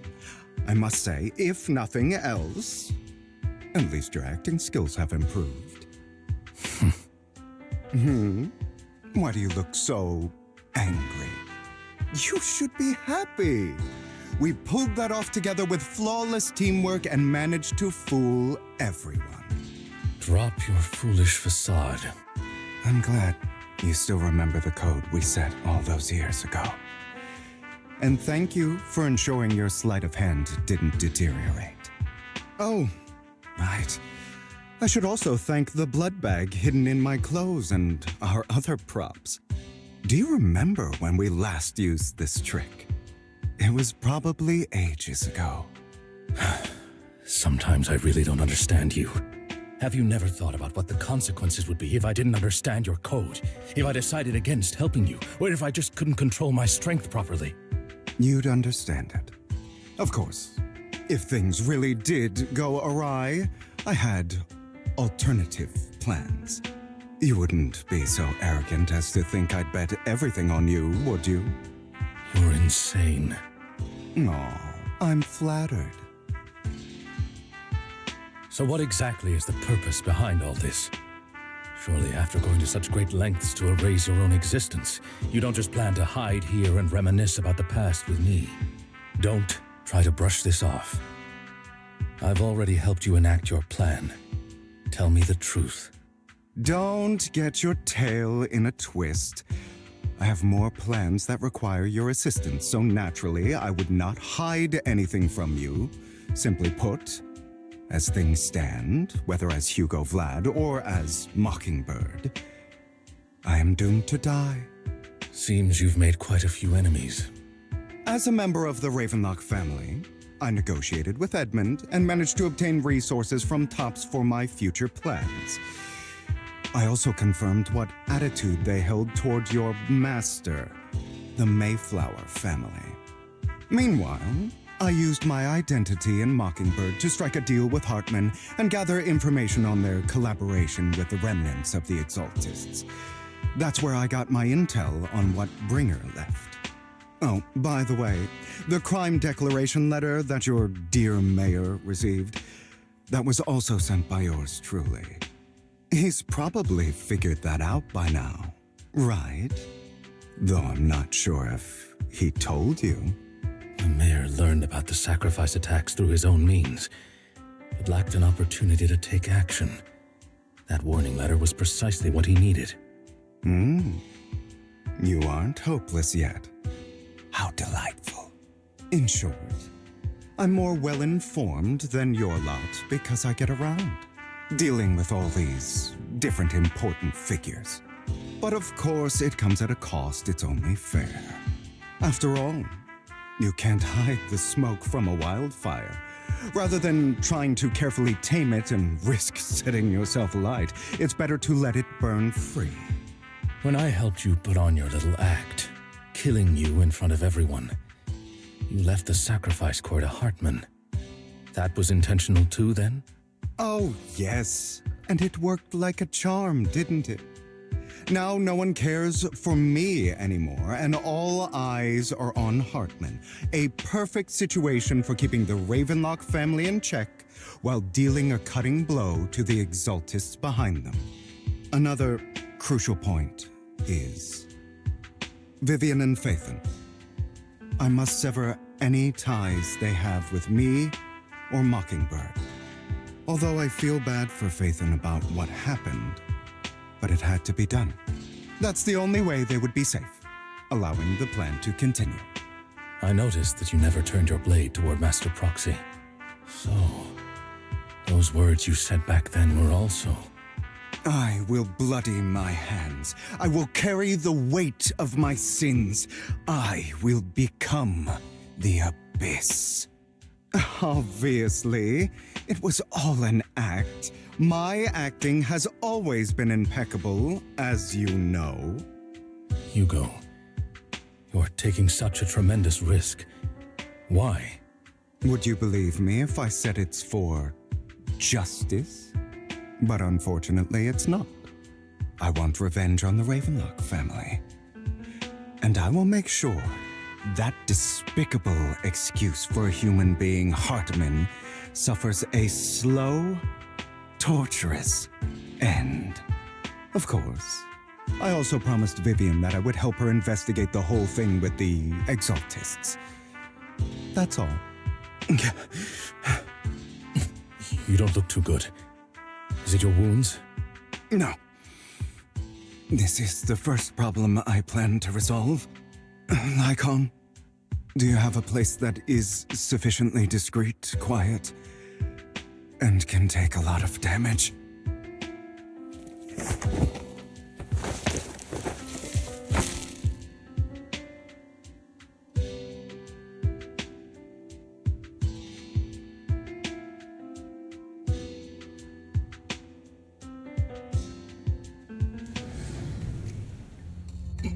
What exactly are you doing?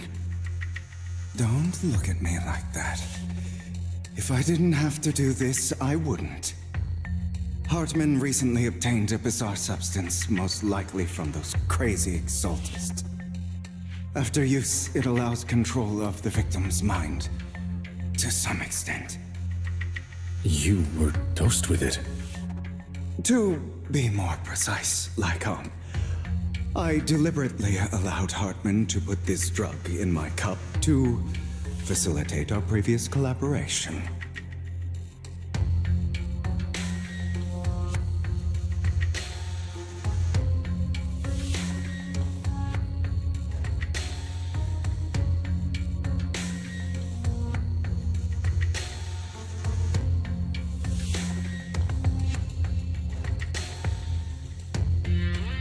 After finding out about it, I quickly found someone to help analyze its composition. The good news is he gave me a very low dosage, perhaps because he was afraid I might notice. There's a different medication that can delay its onset, preventing me from actually being under his control. I simply need to put on a show in front of my dear uncle. The bad news is that currently there is no antidote. When I delay those effects, however, they will accumulate and erupt when my body reaches its limit. It may even break my mind. And that's exactly what's happening now.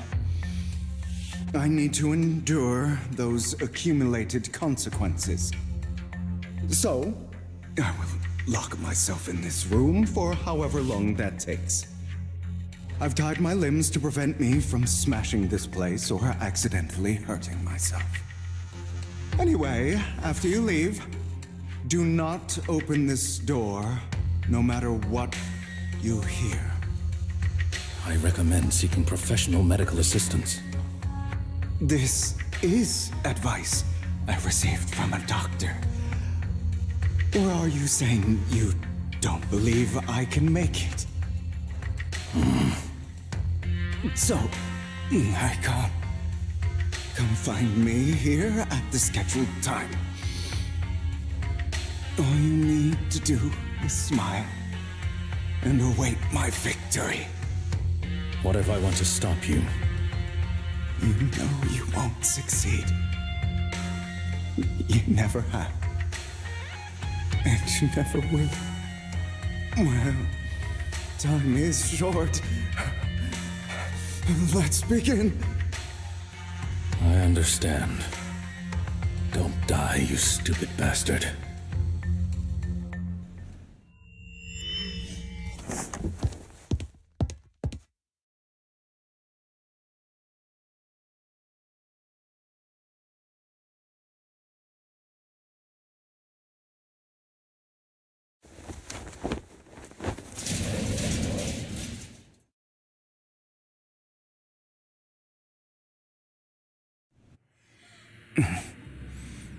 Is this because the side effects haven't worn off yet? Lycon's late. I'm surprised. Or is something wrong with time itself? Looks like someone's over there. Might as well go ask.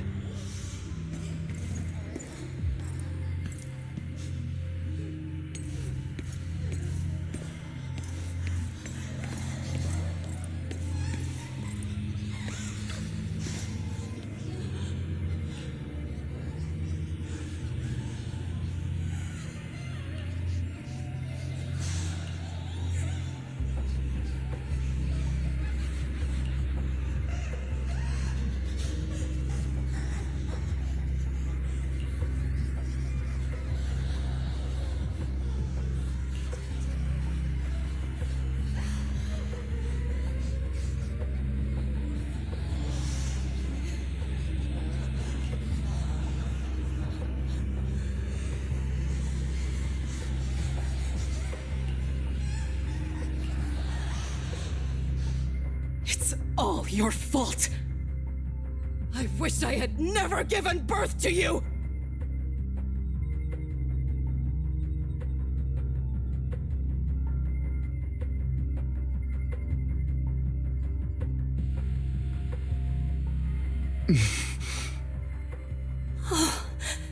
Everything will get better if you just die, right?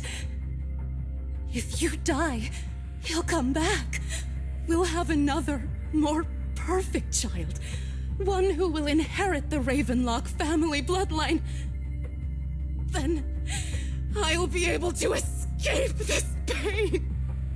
So, Hugo, for the sake of Mommy's happiness, just die, okay?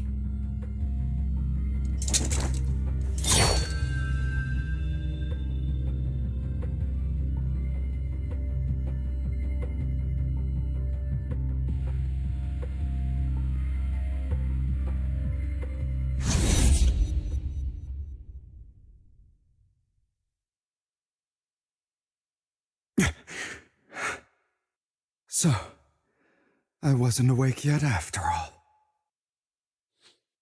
That's because you don't want to wake up again. Who are you? I am you. Hidden deep within your heart.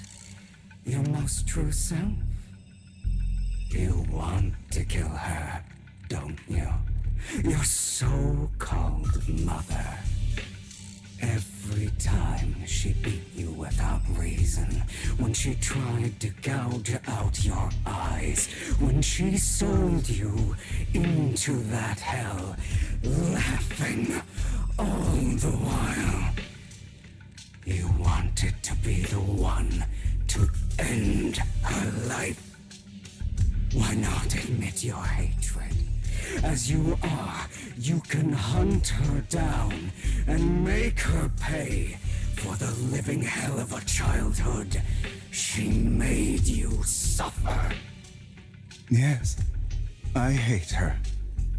I hate her because she was foolish and shallow, greedy and stupid.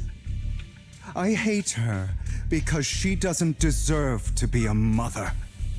She did everything she could to try and get into the Ravenlock family, believing she could live a life of luxury without having to do anything and never realizing she was a pawn, discarded from the very beginning.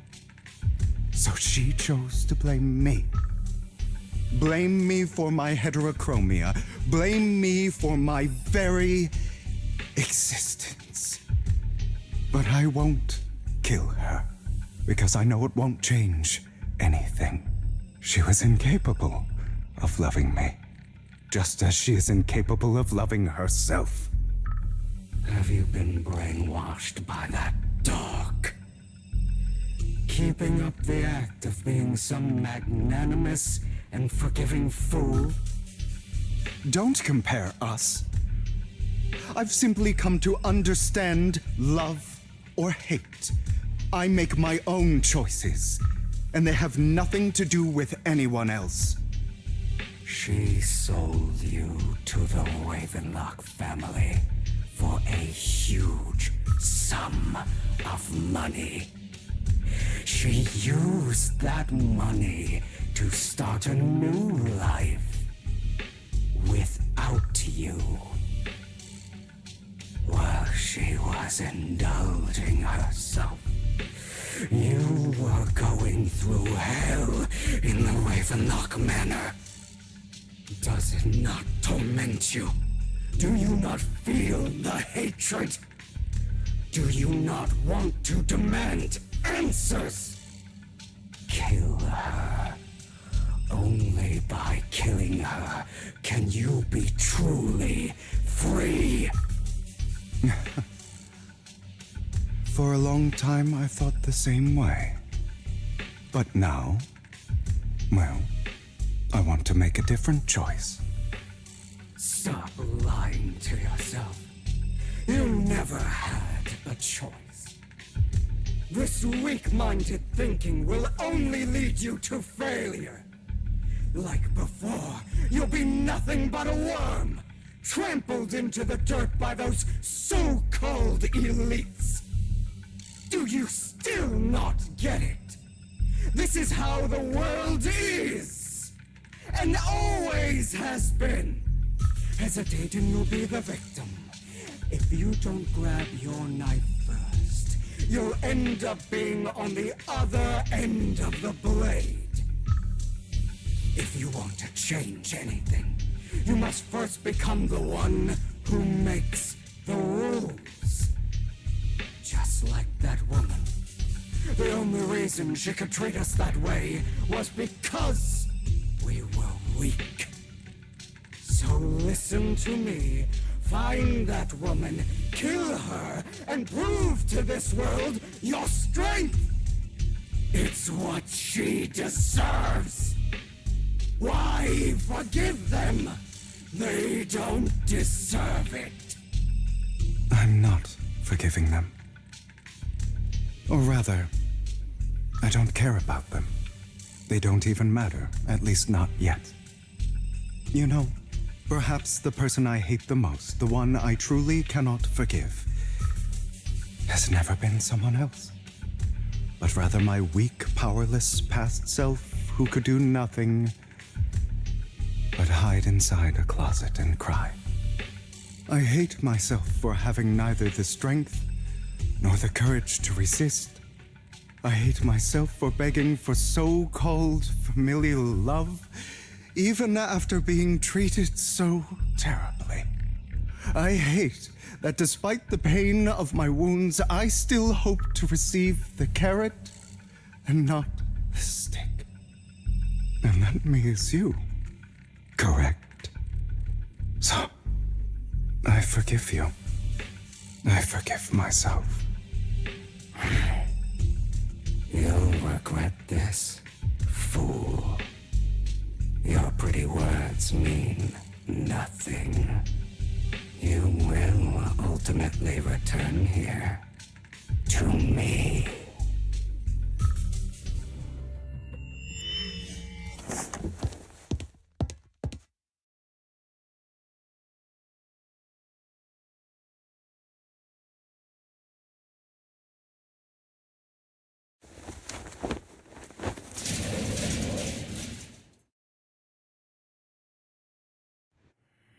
I see. This is still an illusion. I wonder who's going to show up this time.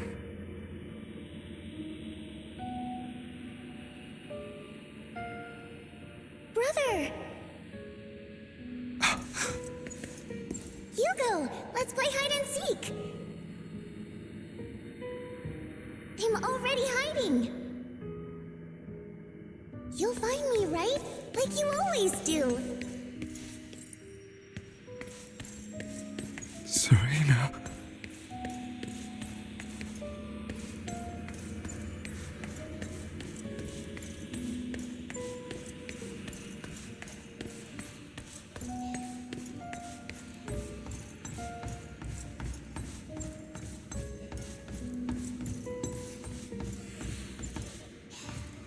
You're looking in the wrong place. I found an even better hiding spot this time.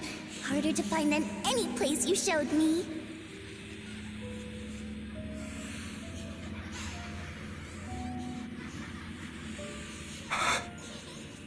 Hey, Hugo. Do you ever wonder why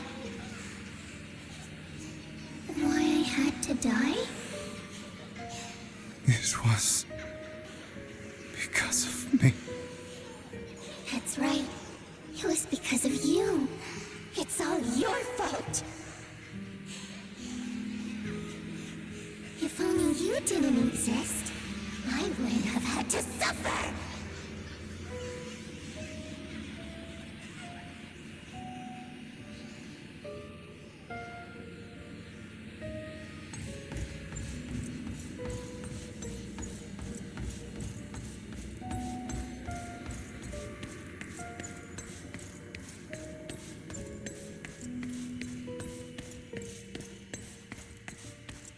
Still looking in the wrong spot.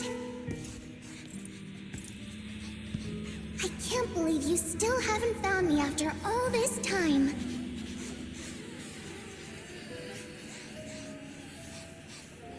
Have you forgotten about me?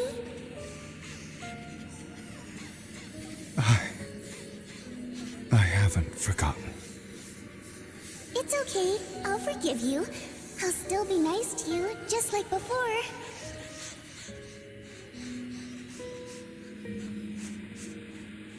I was the only one who was ever nice to you, wasn't I? Yes.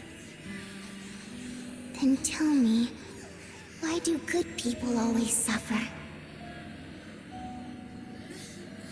Why is kindness always punished instead? Tell me, Hugo, why?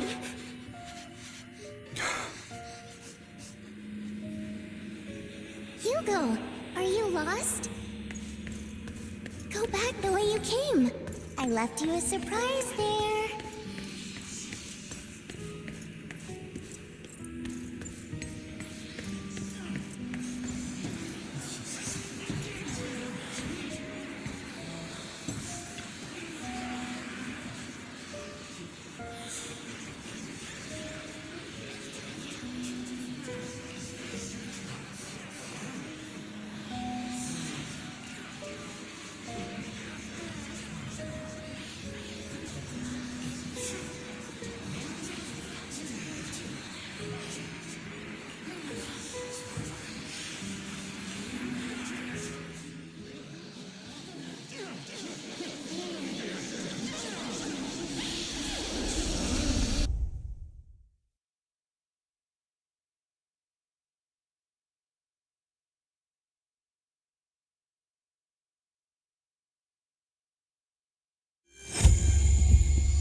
I told you that you would eventually return. We meet again, my friend. I told you, I am you. The side of you that you've always tried to deny existed. Of course. I know. This time it's about Serena, right? Yes, your half-sister, and the only child in the Ravenlock family who was kind to you. Unfortunately, it was her kindness that led to her untimely death. It was my fault. I don't like the way you blame yourself, because that means I'm to blame as well, and I don't think I did anything wrong. Your mother sold you to the Ravenlocks, and your father, he saw your talent and wanted to use you to push the other children into competing with each other. My brothers and sisters wanted to get rid of me from the moment they first saw me. In their eyes, you were no more than a slave. But Serena dared to treat you, a slave, as if you were human. And so, she was fated to die. They tried to kill me many times, but I was careful, and they did not succeed. So they killed Serena, who was weaker, an easier target, and pinned everything on you. Serena died in your place.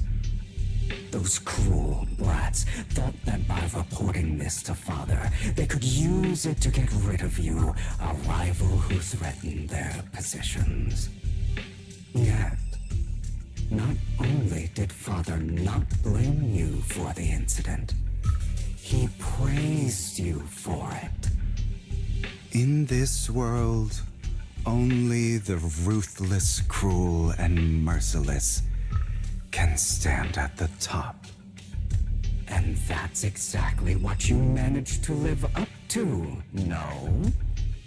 You found a perfect opportunity thereafter to catch the ringleader of the group who framed you and almost beat him to death.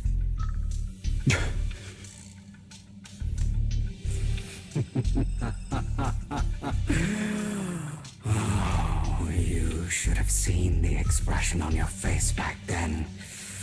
Oh, crazed and manic with utmost delight. I don't remember that.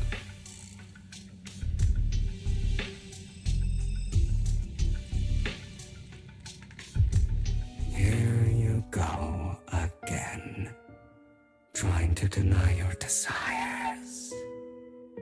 Deep down inside, you've always wondered, asking yourself why these evil people never got the punishment they deserved.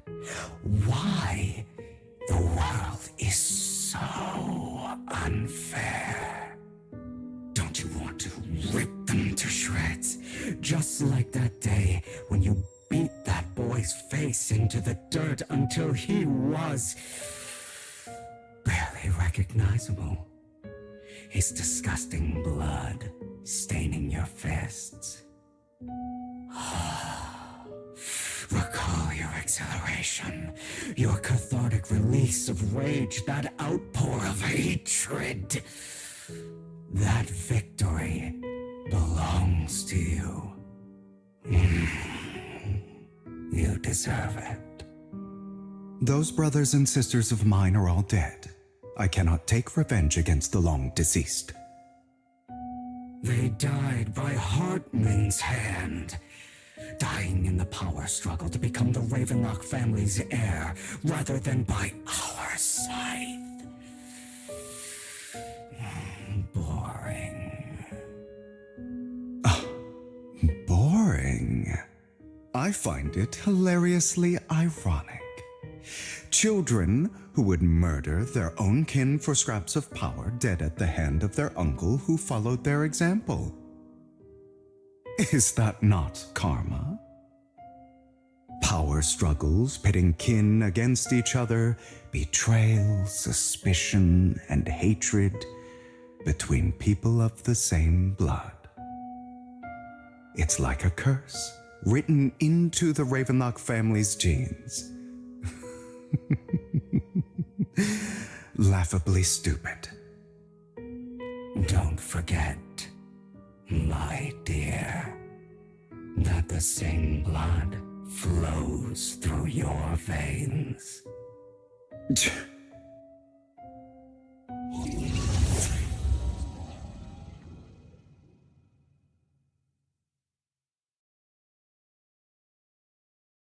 That's right, my dear nephew. No matter how much you deny it, the blood of the Ravenlock family flows through your veins. Survival of the fittest. Only the strongest deserve to live. Only the strongest deserve to rule. This is the path of success that has led the Ravenlock family to victory countless times.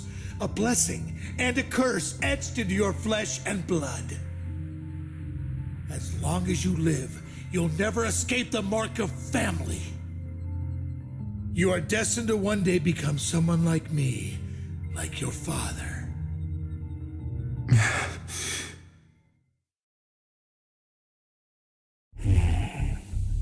Is that fear I sense? I can see you trembling. Why does the Ravenlock bloodline terrify you so? I won't become like my father. Never. You won't become a failure like him. So relax. Our power eclipses him, and so does our ambition. So, do not deny your own desires.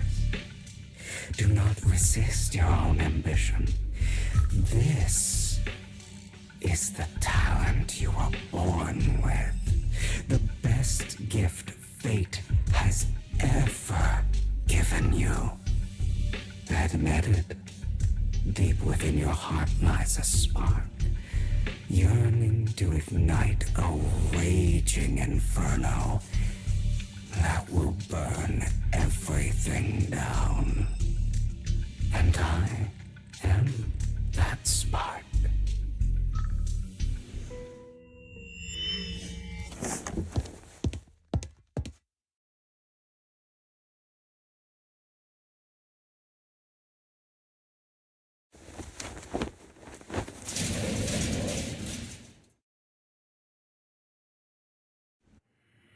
Lycon. Never thought I'd be this genuinely thankful to see you.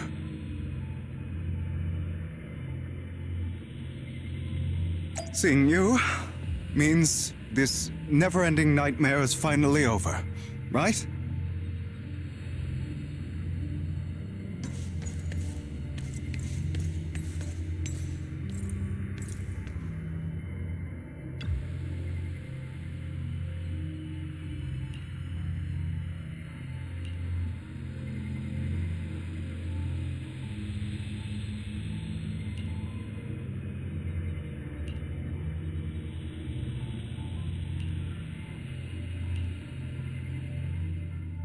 I don't want to hear something like that from you. You have no idea what that man, my father, is really like. A person who stops at nothing for their own interests and ambitions. Just like what you're doing right now. And what do you think I'm doing this for? All of this was part of your plan. You knew where the Ravenlock family was going to be, so you set Mockingbird's target there. To seek revenge, you plotted to assassinate your own father, but he was too vigilant, and you failed. After almost being assassinated, your father was furious and locked everyone in the hall, but was unable to find the assassin. And what a coincidence that a hollow disaster just occurred in the vicinity. So he used it to eliminate all the unfamiliar faces there, turning them into victims of the hollow, an easy feat for the Ravenlock family. So, the one who killed innocents was my father, not me. You knew what choice an extremist like him would make, and you used the chaos to once again attempt an assassination. This time you succeeded. You killed your own father at the cost of innocent lives. Admit it, Hugo. You don't care about anyone else. The only thing you care about is your revenge. How is that any different from your father? Enough. I'm tired. I may hate him for betraying me, but he wouldn't say something like that. What? You aren't Lycon. You're the other me, hidden deep within my heart.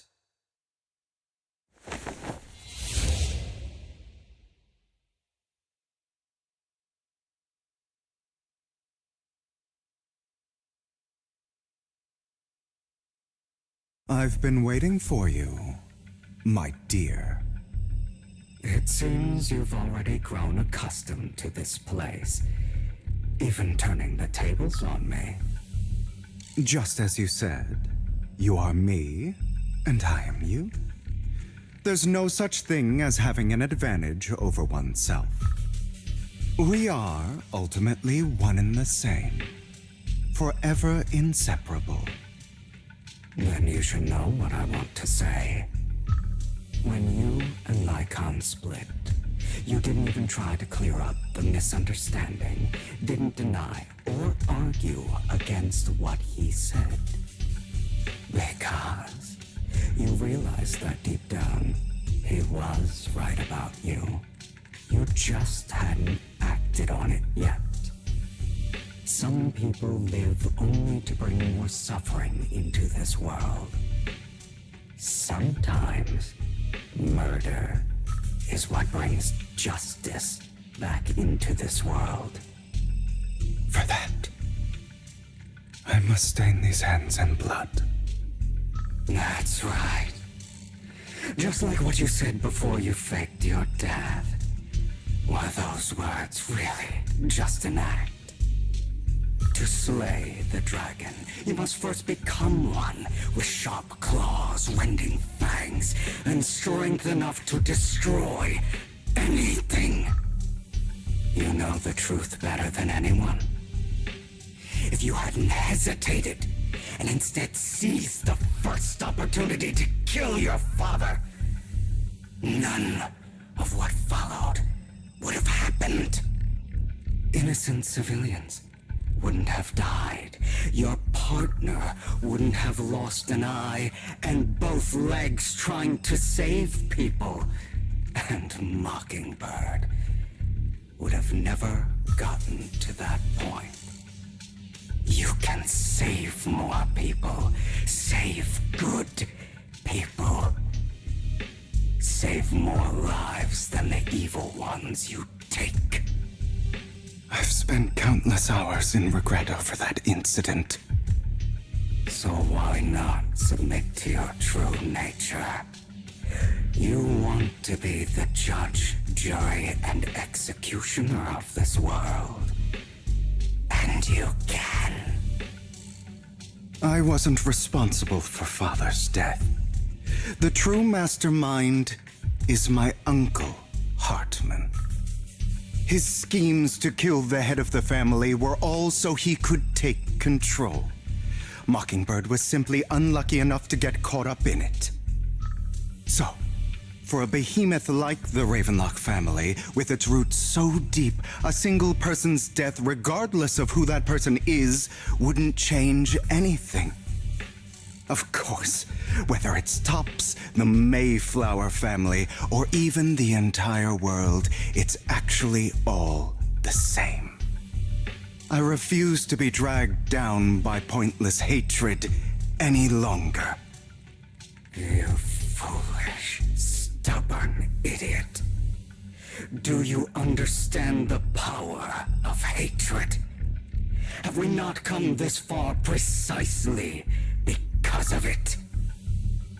Or are you going to follow Lycon and Jack's twisted logic? Come on. You don't actually trust anyone?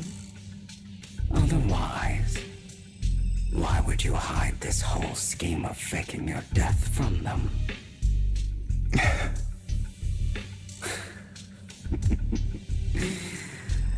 You've built an impenetrable wall around your heart, keeping everyone out.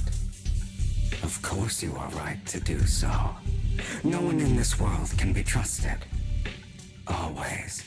All you'll receive is hatred from your own blood and no love. Suspicion from your companions, and betrayal that comes all too easily.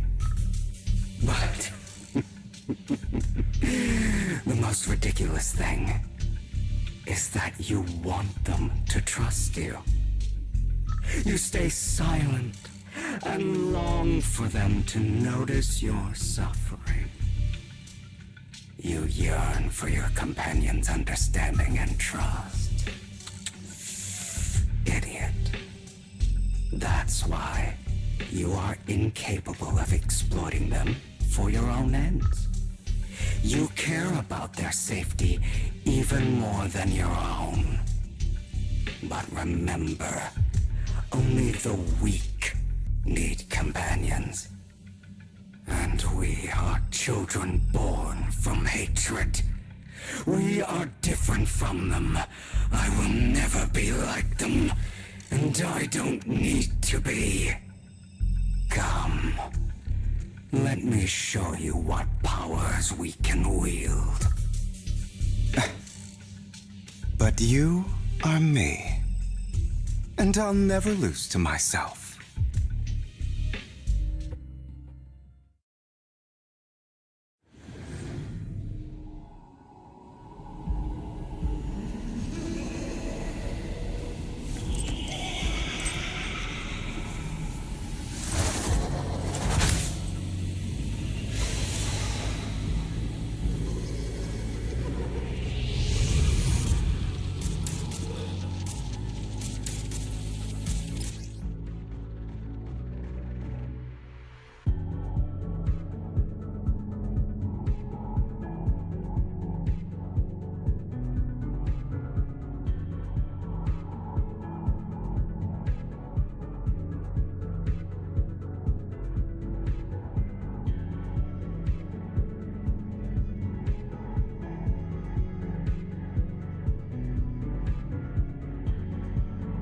Think about all the injustice you've suffered.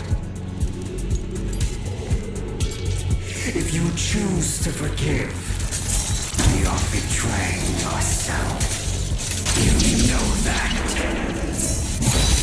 Letting you consume me would be the real betrayal to myself. I have you now.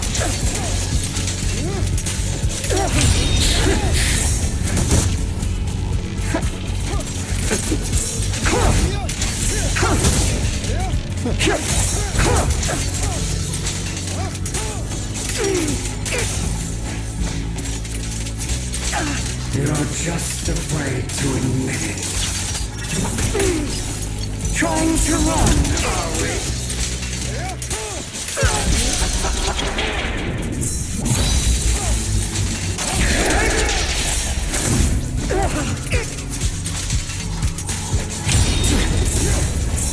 Out of my way!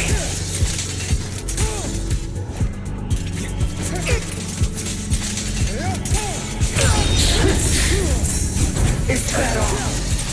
You're too scared to face your true self and what you truly desire.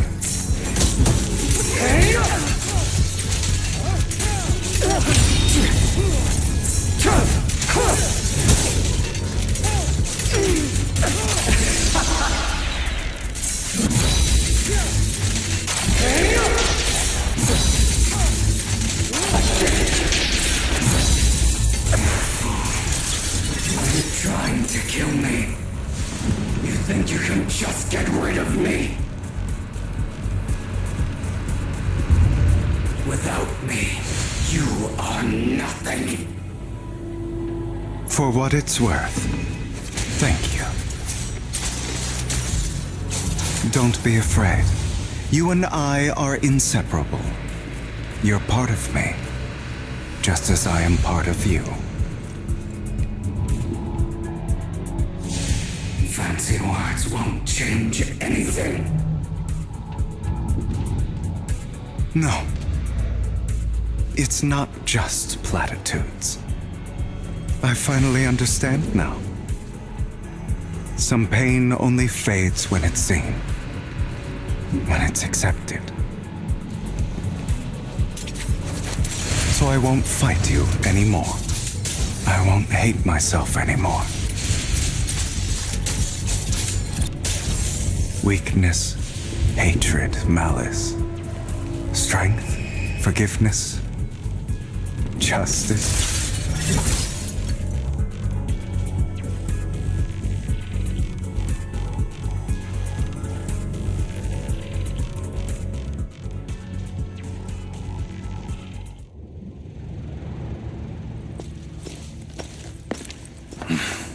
Hugo, it's time.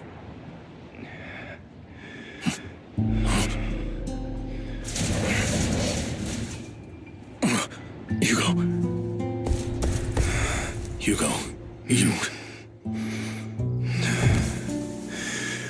Did I scare you? I made it through. I won. No praise from me, my dearest partner.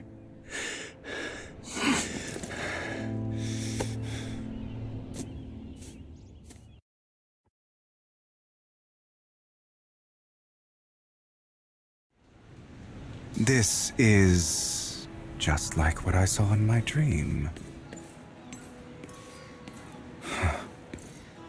I guess there are still some lingering side effects.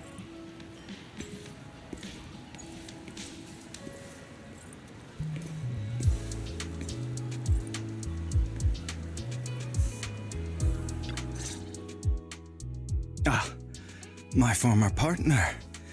You're still as punctual as ever. Are you sure you're fully recovered? How about we fight, and I'll show you how recovered I am. I refuse to fight someone who is in need of medical attention.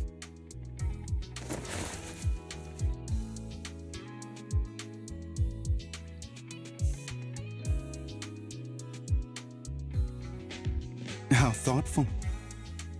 I'm touched. Or perhaps is this simply part of Victoria Housekeeping's professional care? I'd rather you not starve to death.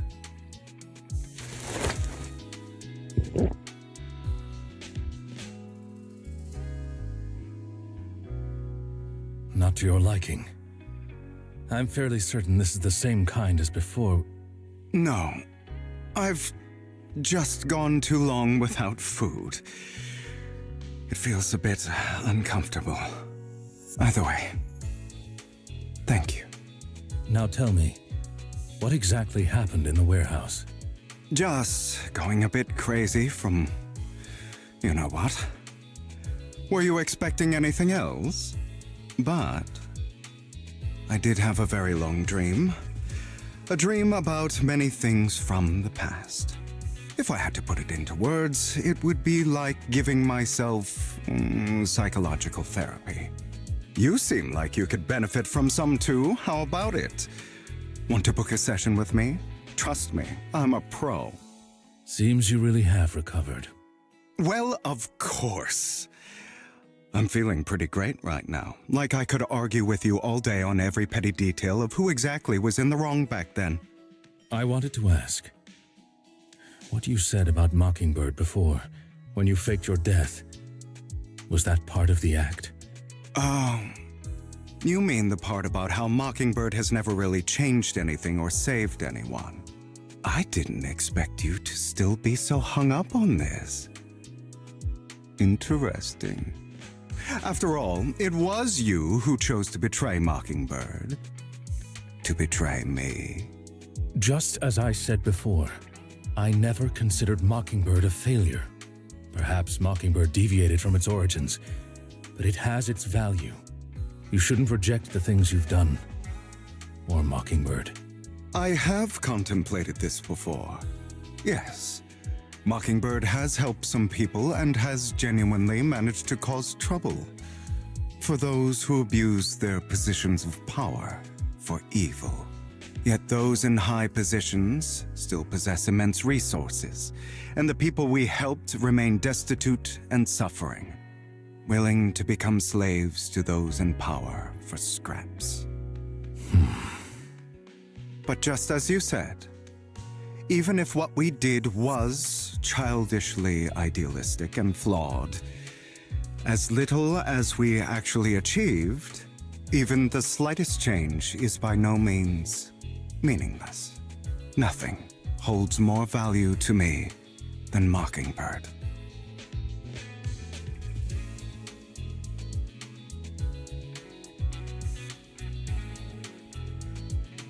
All right, let's catch up later.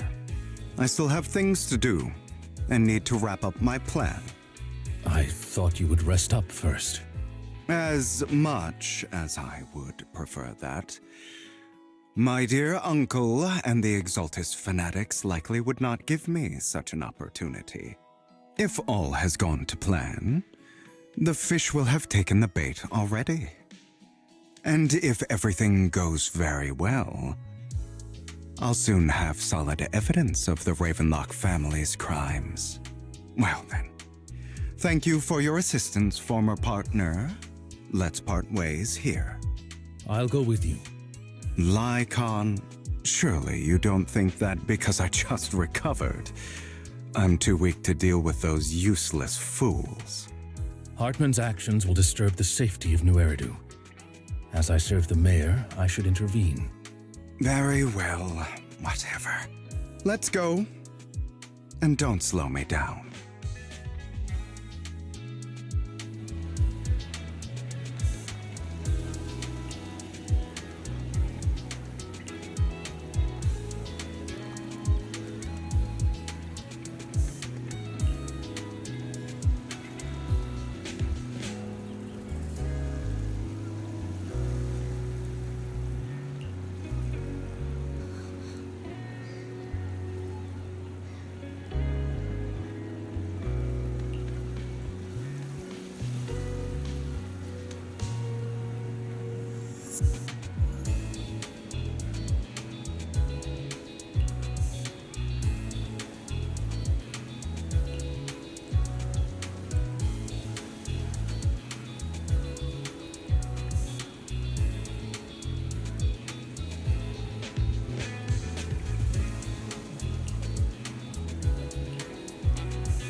I'm sure you've heard about the missing workers from companies under the Ravenlock family, too.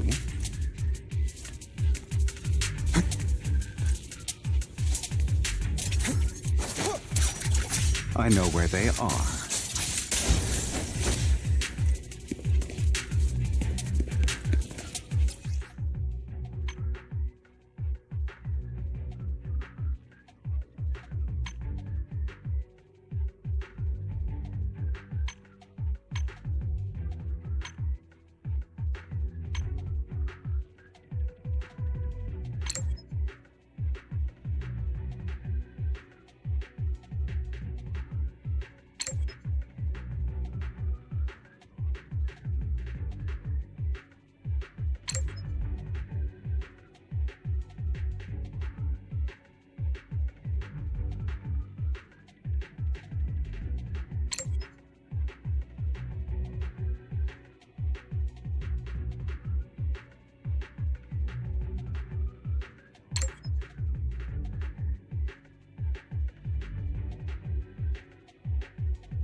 Those are Ravenlock's men.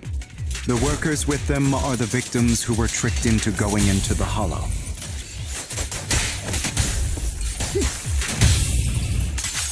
Yeah. Come on, let's get them out of here. Go on.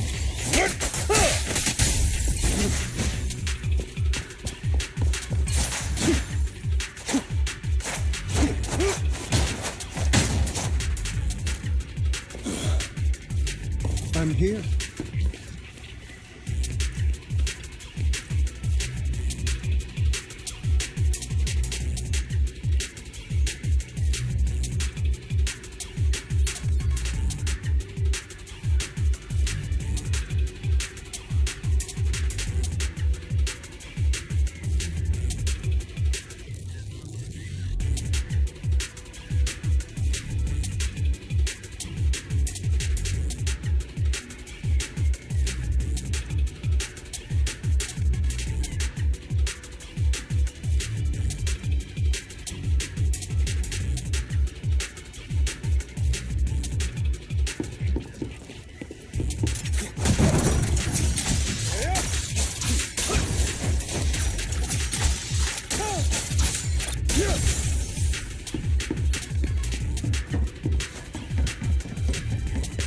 Bunch of nobodies. Annoying as hell. Kill them! You're welcome to try.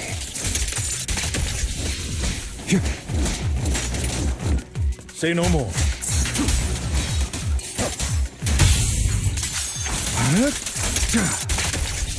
I'm not opposed to working with you. Please. Yep.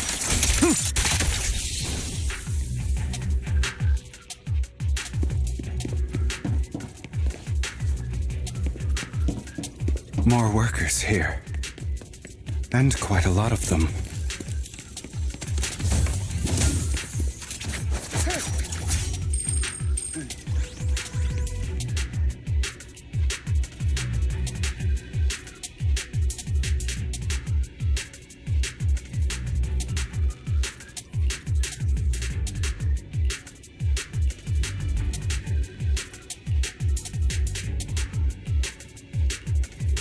Is Hartman behind this, too? Of course. He threw them into the Hollow like offerings for the Exaltists. To him, those workers are just another resource, no different from the ether his company mines in the Hollow.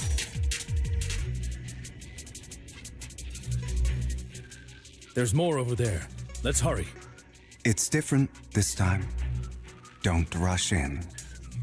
Let's listen in on what they're saying first. I still need more direct evidence to ensure the plan is absolutely foolproof. The compensation you promised.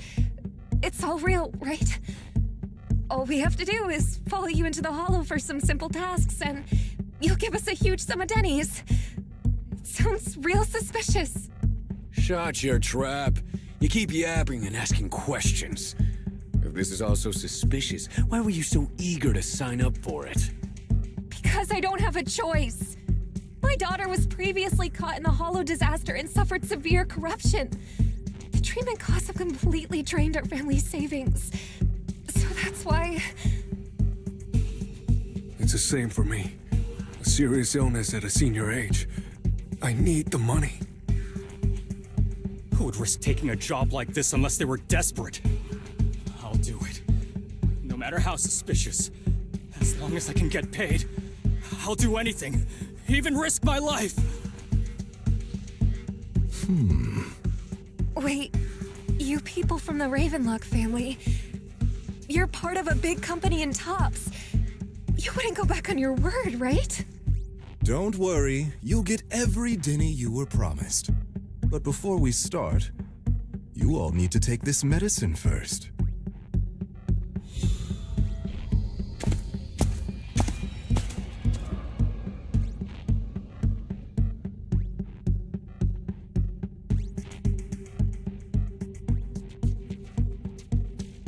Bro, should we really be doing this already? These workers keep talking. We're wasting time like this. And the sooner they take it, the sooner it'll be over. Consider it an early release for them. What? You didn't say anything about having to take pills before. Look, this is good stuff, all right? It'll increase your ether aptitude. There's tons of people who'd kill for something like this. Exactly! You'll be working in the hollow for several hours. This is essential medication. You have to take it before we continue. If you refuse, then you can forget about the job. Of course, you won't receive the compensation either. Lycon, what are you doing? Rescuing those workers, of course. There's clearly something off about those pills. We can't let them take them. Now is not the right time. As I said, we need more evidence to ensure the plan works. And as I said many years ago, you can't exploit innocence to achieve your goal. So that's how you see it. If that's not what you want me to think, then explain everything to me. All right. It's a little complicated, but simply put, these workers will be fine. Of course, it's your choice to trust me or not. But if you try to rush in, I will stop you. I trust you.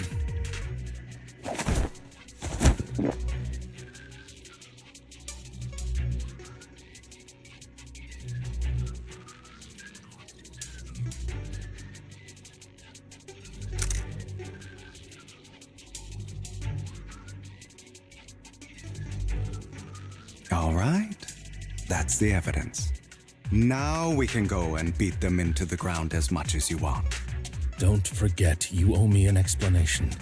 Also, don't overdo it and kill them, even if they're the worst of the Ravenlock family. All right, Your Holiness, Saint Lycon. Who the hell are you? Why don't you take a guess? We're the ones here to stop you.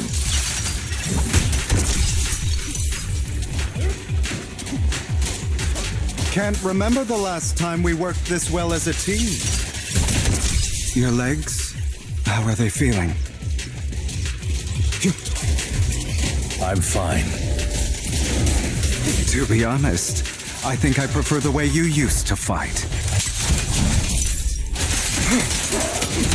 Let the party begin. You had a lot more aggression.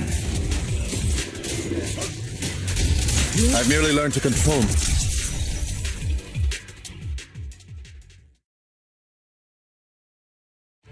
damn it! Who the hell are you? How dare you mess with the Ravenlock family? Ravenlock. Savor the name while you can, for it will soon cease to exist. What's that supposed to mean? It means exactly what I said. I think this might be good for you. Sever your ties while you can. You still have a chance to walk your own path. The family's honor comes above all else. Is that really what you think? I saw the compassion on your face just now. You're not from the main family, right? That's why you were assigned to these trivial tasks. But in reality, there's no need for you to keep playing this boring game for them. I don't have a choice. From the moment I was born into the Ravenlock family, You always have a choice, if you're willing to act. All right, let's end the small talk here.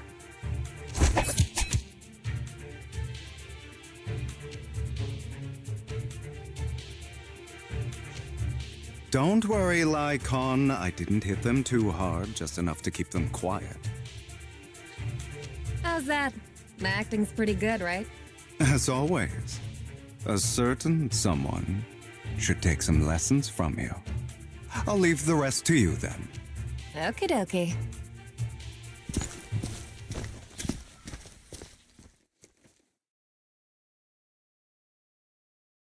Okay, now can you tell me exactly what's going on here? As you can see, that worker just now was actually an informant of mine. The pills were swapped out with vitamin tablets.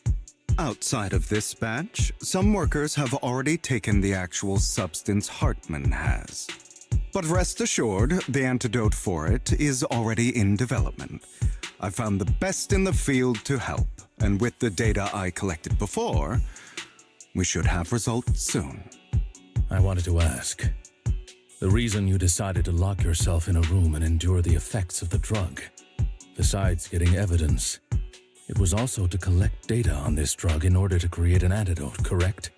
It seems you're not completely beyond hope. I thought you were just being stubborn. Sometimes I wonder if you know me at all. Then I have one last question. Why did you never tell me any of this back then? The truth is, I heard everything. That entire conversation between you and Jack. Before he passed away in that small attic. When Jack called you aside and gave you those warnings. When he told me you might go down the wrong path? That's right. You never said anything. What would I even do?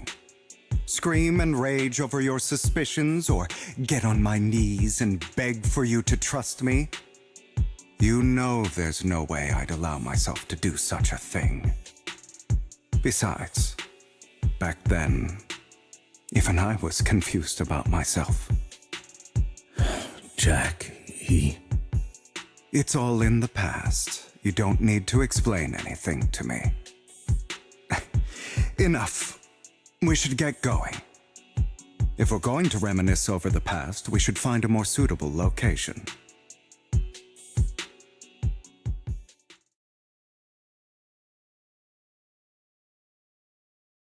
YiXuan, that incident back then, I didn't do it. It was a scheme Hartman devised to take over the family. It was Hartman who killed my father, too. I only discovered the truth long after the fact. I did indeed attack my father, and I thought he was dead. But he wasn't. I couldn't kill him. And even before that, if I hadn't hesitated, none of what followed would have happened. Even now, I still think they deserve death. But I no longer care to personally deliver that fate. They're beneath me. And I have more important things to do. You. I know we may never agree on that point, YiXuan. I once wanted to fight against those ugly truths that defined me, but I discovered that the more I rejected them, the more painful it became. So, I could only accept that crazed, hateful, and malicious side of myself. As long as I know I will never become like my father, like Hartman, that is enough for me. You've changed, but I think that might be a good thing. Don't patronize me. You've changed a lot too, compared to before. I still disagree with Jack's words, and I won't forgive your betrayal. I will walk the path I believe is right, even if I must tread over thorns and through the mud. But I will also allow you to walk your own path, YiXuan. Should I say thank you? You're welcome. Come to think of it, we haven't talked about your legs and eye. It was just an accident, not your fault. I'm doing well now. I hope you are too.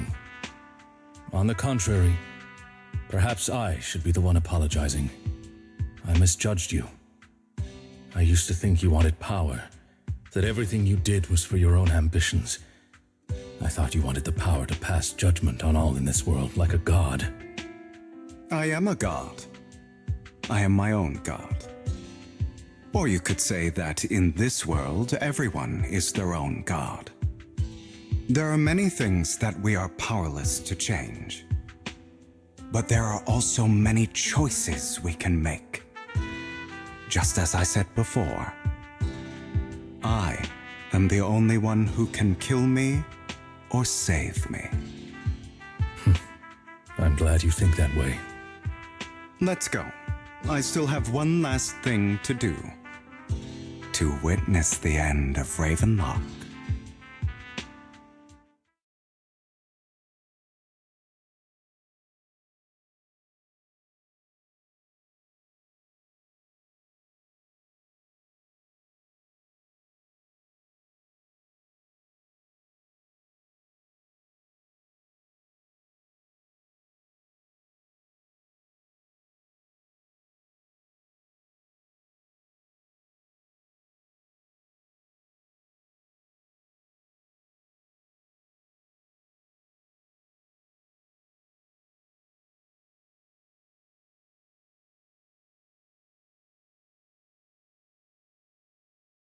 You really think you can take my place if I die?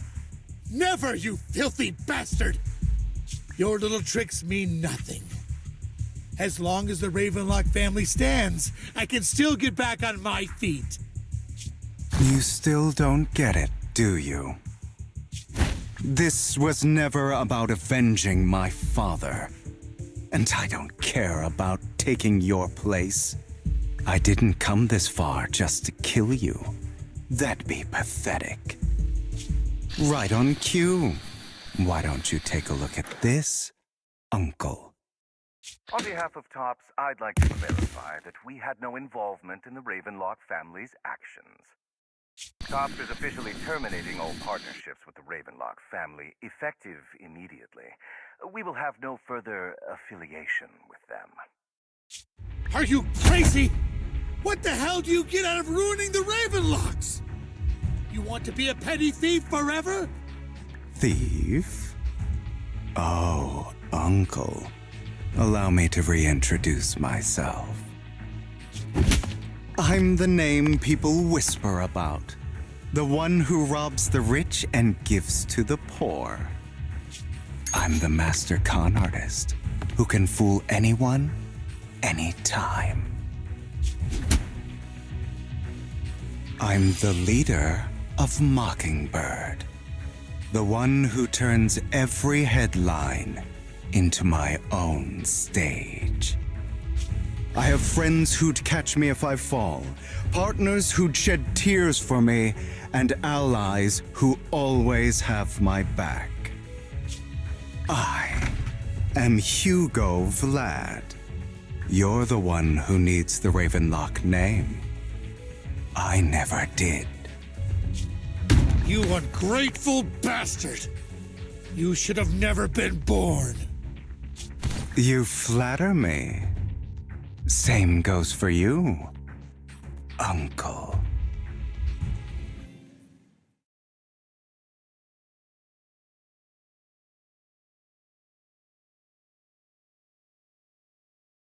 You've done well, Vivian. You had better give me an explanation. And here I thought this would be a touching reunion. What's with all the anger? Hugo, I'm a member of Mockingbird too, and I mourned your death. Listen, Vivian. I don't want you or the people you cherish to get caught up in danger because of me. I've always been selfish, so I don't hesitate to use you all as variables in my plans.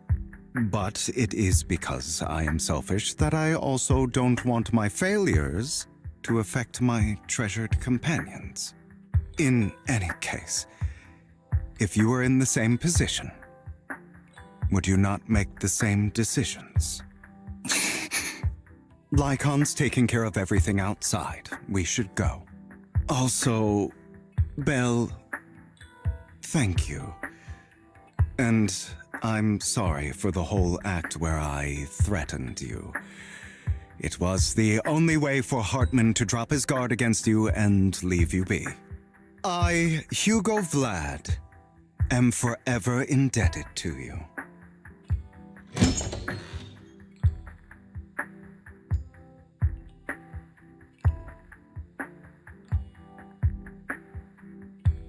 Master Proxy, although it is late, there is some important intel that I must give you now. So, Lycon, you knew about Hugo's plan to fake his death? I was simply playing along. After all, I could not determine whether Hugo's plan would pose a threat to you. You are a student of the mayor's late friend, and I am obligated to protect you. You still have that habit of finding awkward excuses when you're embarrassed. Mr. Hugo Vlad, if you have any important intelligence to share, please do so with haste. I need to return to rest before midnight.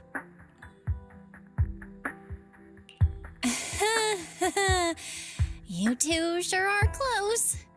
For the sake of a certain old fossil's sleep schedule, I'll keep it brief. I learned from Camille that Dina intends to embed the sacrifice core into the sacrifice. Apparently, it will make the sacrifice much stronger. Sacrifices created this way will not retain their minds and will indiscriminately attack all living beings, including their creator. So the Exaltists don't do this. It would bring them no benefit. But Dina's concoction can control people's minds.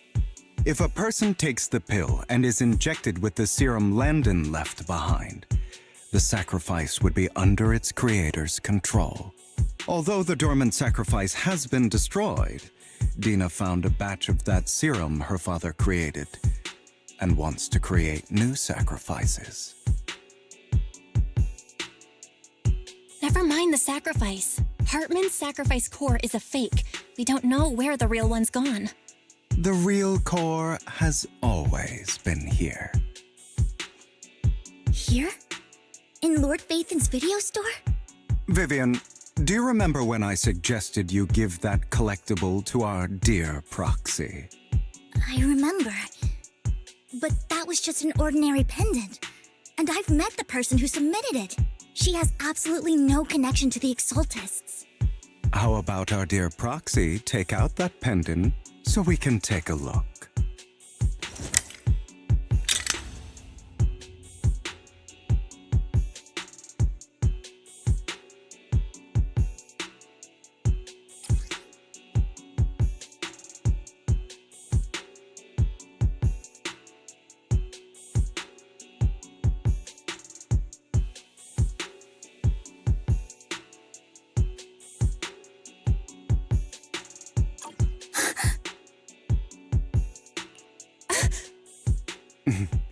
I'll take your surprised expressions as a compliment for my little trick.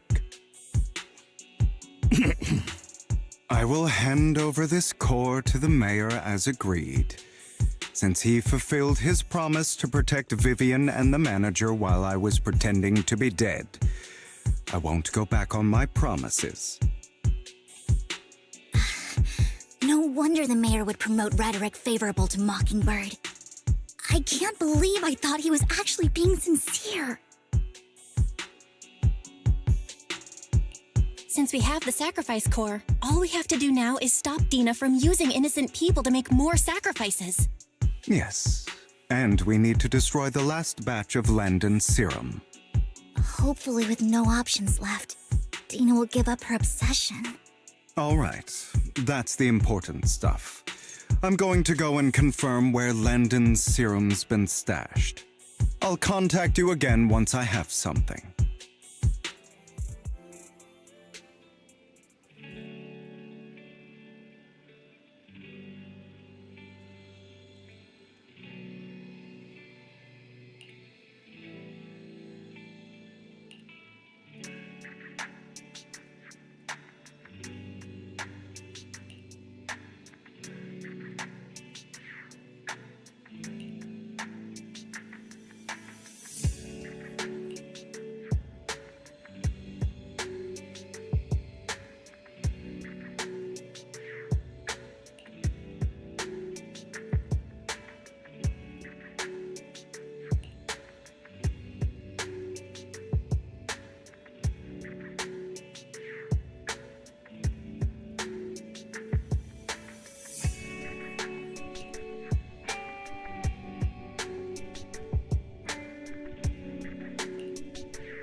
Landon's stash should be somewhere nearby. I did some digging. Some of the missing workers were brought here too. Stay away from me. Dina's getting ready to make her move. Quickly now. Don't worry, we'll clear them out.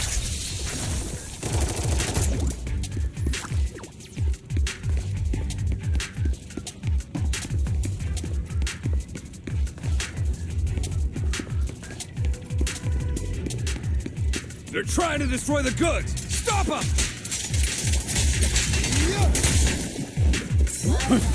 We need to take care of the guards first.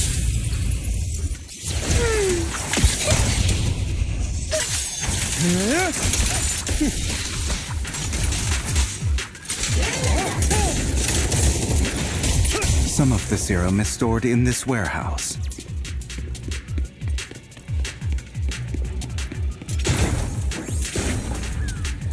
You're not taking anything from here. Hugo, get the guards first.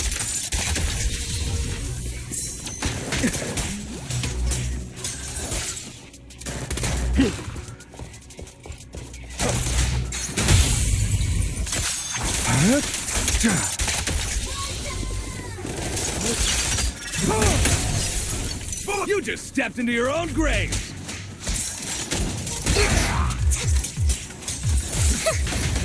Fools. I'll write the ending to your nightmare.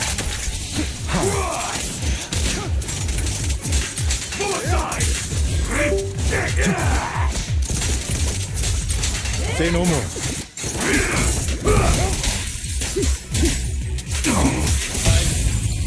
Awaiting order. Truth is a beloved fairy tale. Not worth my time. At your service. The end is now. I'll take you.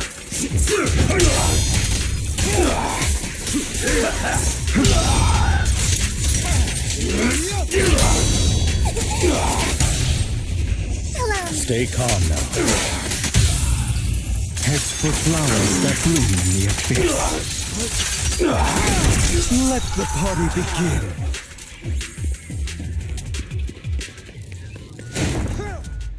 More of Landon's serum survives than expected. Fortunately, since they're still here, it means Dina hasn't executed the final step of her plan. There's likely a lot more stashed around here, and we have yet to locate the missing people. Our actions here won't go unnoticed. Perhaps they're making plans to deal with us on their side. With Landon and Dina's concoctions combined, she may be capable of creating a sacrifice that obeys her. If it comes to that, this will get far more troublesome. How about we split up? Hugo and YiXuan will destroy what remains of the substance around here, and Vivian and I will go search elsewhere. Very well. Let's go with your plan. But be careful if you encounter Dina and her people. According to Camille, she's absolutely obsessed with completing her father's dying wish. Who knows what she may try? Let's part ways here for now. And perhaps the other manager could use EOS to guide us. Sure. I've been feeling better these past few days, so just follow me. It's only now that I realize how fortunate we are to have two Lord Faithins. Although, I feel like our work's doubled. In the past, Belle and I would only ever work on the same route. Greater power means more responsibility. And in any case, I'm sure the mayor would be able to provide double compensation. He's a very generous person, after all. Right, YiXuan? I will request additional compensation from the mayor. Compensation is just one aspect. It's one thing with Belle being in the Hollow in person, but now with us working on separate routes, I can't help but worry even more for her safety. Oh, but I trust in your abilities. I'm just not quite used to this.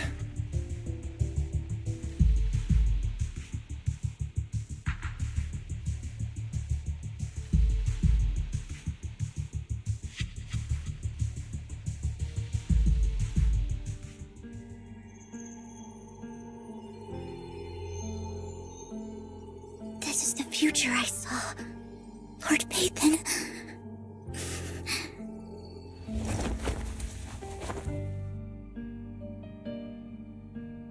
I'm sorry. This time, I will make sure the future I saw does not come to pass. I don't want to bring you misfortune. That's all I wish for.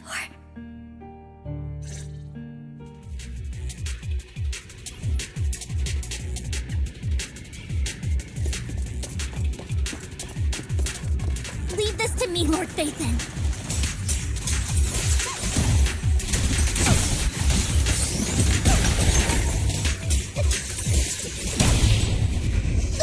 What's that?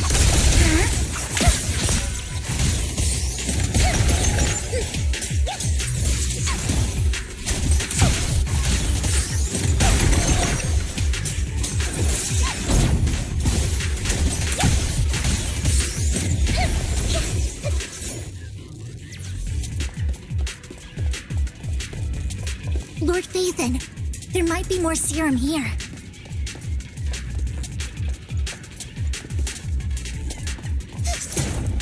How dare you steal from Lady Dina! I'll try to go easy on you. No promises. Yeah? Lord Phaethon,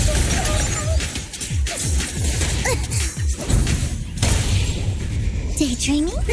What's up? Huh? Keep your filthy hands off.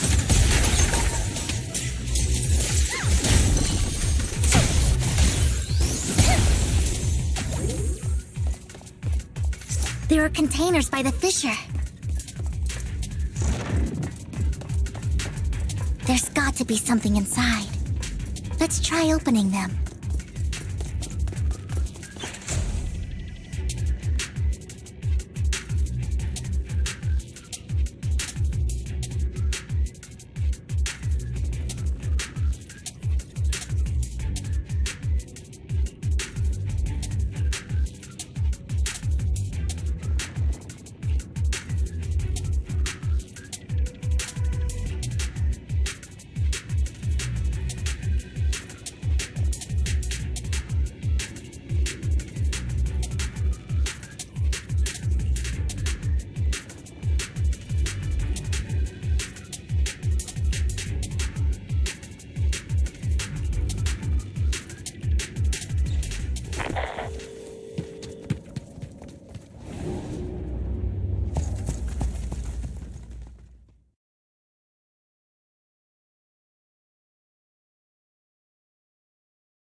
It must have been tough for you to find this place. Vivian, if you had stayed out of it, I wouldn't be so eager to get rid of you. Those people have been taken to safety. You're all out of options. They're just mere test subjects. So what if they get away? There will always be people consumed by greed, and therefore, they will come willingly to me. In any case, what are a few sacrifices in comparison to the completion of Father's grand ambition? Dina, you deceived those people. They didn't come willingly to you. You tricked them, just like Landon did back then. Deceived? Father gave hope to those who had everything taken from them by the Hollows. Vivian, you once rejoiced at the hope Father offered you, too. Before Father took you in, you were no more than an omen of disaster that no one wanted. It was Father who gave you shelter and a purpose for existing. Do you remember the first time you bestowed a blessing under Father's guidance? How did you feel when that person looked at you with adoration and gratefulness? That was the first time you felt hope. Like your existence had a purpose, right? Don't forget that it was Father who, through what you call deception, gave you hope. And you, what have you done? You basked in Father's attention and everyone's adoration, only to destroy everything. Do you think that by leaving the Exaltists, those people will live better lives? Of course not. Those who suffered under the Hollows will will only continue on as walking corpses, without the hope Father gave them. Do you really think you're some sort of savior, Vivian? In the end, you're just an ungrateful brat who brings misfortune to those around her. It was you who destroyed everyone's hope. Not everyone wants to live in false hope, Dina. You say it's because of greed that people willingly become your sacrifices. Perhaps those people aren't entirely virtuous. But that greed is just wanting to live a better life beyond the Hollows. What you and Landon have done was never about giving people hope, but exploiting it. Stop lying to yourself. Deep down, you know what Landon did was cruel. No. Back then, when Landon wanted to inject you with the serum, the fear in your face was as plain as day. I saw it all clearly. If all of this is as righteous as you claim, then why did you make such an expression, Dina? Don't look at me with such pity! Father did nothing wrong. All of this is to make something of the Hollows other than disaster. That's everyone's only hope. Dina, it's not too late to stop. Stop living in this lie. You know what would happen if a sacrifice loses control and escapes the Hollow.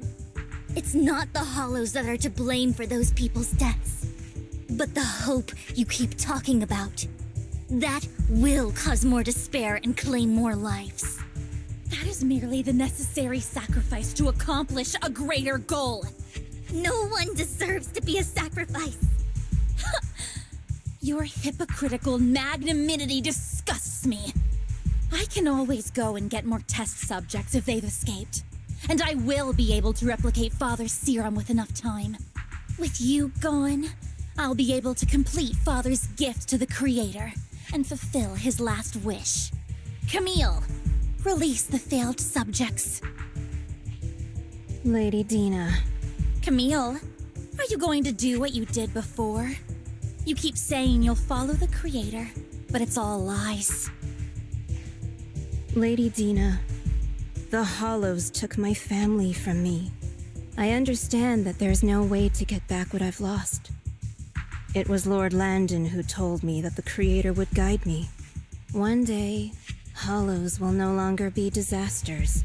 Everyone will be able to survive inside them. I look forward to the day when this hope becomes reality. I watched you grow up, and I know that you've always looked up to your father. He gives you hope, and I destroyed that hope with my own hands. I know the pain of loss, so I've always felt guilty. I want to atone for the hope I destroyed.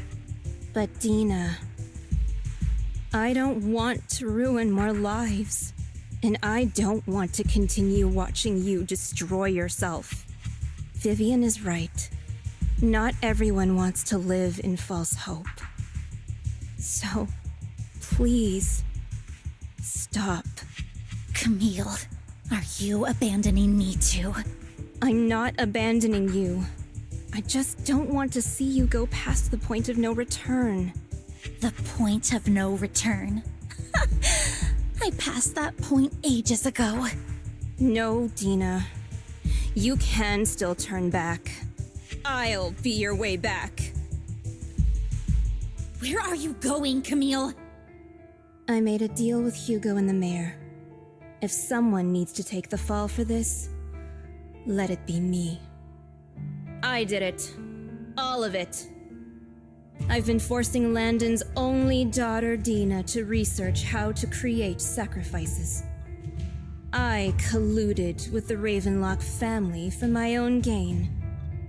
Everything Dina did was under duress. Since I've kept her captive for so long, she doesn't have the skills to survive as an independent member of society. She'll need a caretaker and teacher. Someone who will look after her and educate her. No! I refuse, Camille! I refuse to accept this! Dina, I'm going to dispose of those failed subjects. I won't allow it! You'll die! I won't allow it! You can't leave me. I command you! You've always followed my orders, and you will follow them now! It wasn't your orders that I've been following. My younger sister, who was stolen from me by the Hollows, also had such beautiful red hair. When Landon told me the Creator could bring me hope, you were standing there, right behind him. I was certain, then and there, that this was the hope the Creator had given me. Start over, Dina. You still have so long, so much time. You'll make friends, find people who love you, and make many beautiful memories. That's not what I want! Camille, you're not allowed to die! I won't allow it! I won't allow it! Goodbye, Dina. And I'm sorry, Vivian. I'll leave the rest to you.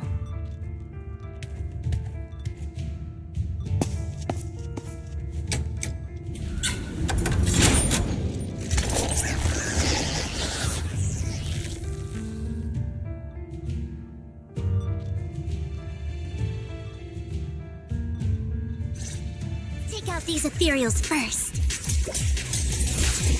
Who dares get between me and... We can't let Camille's efforts go to waste.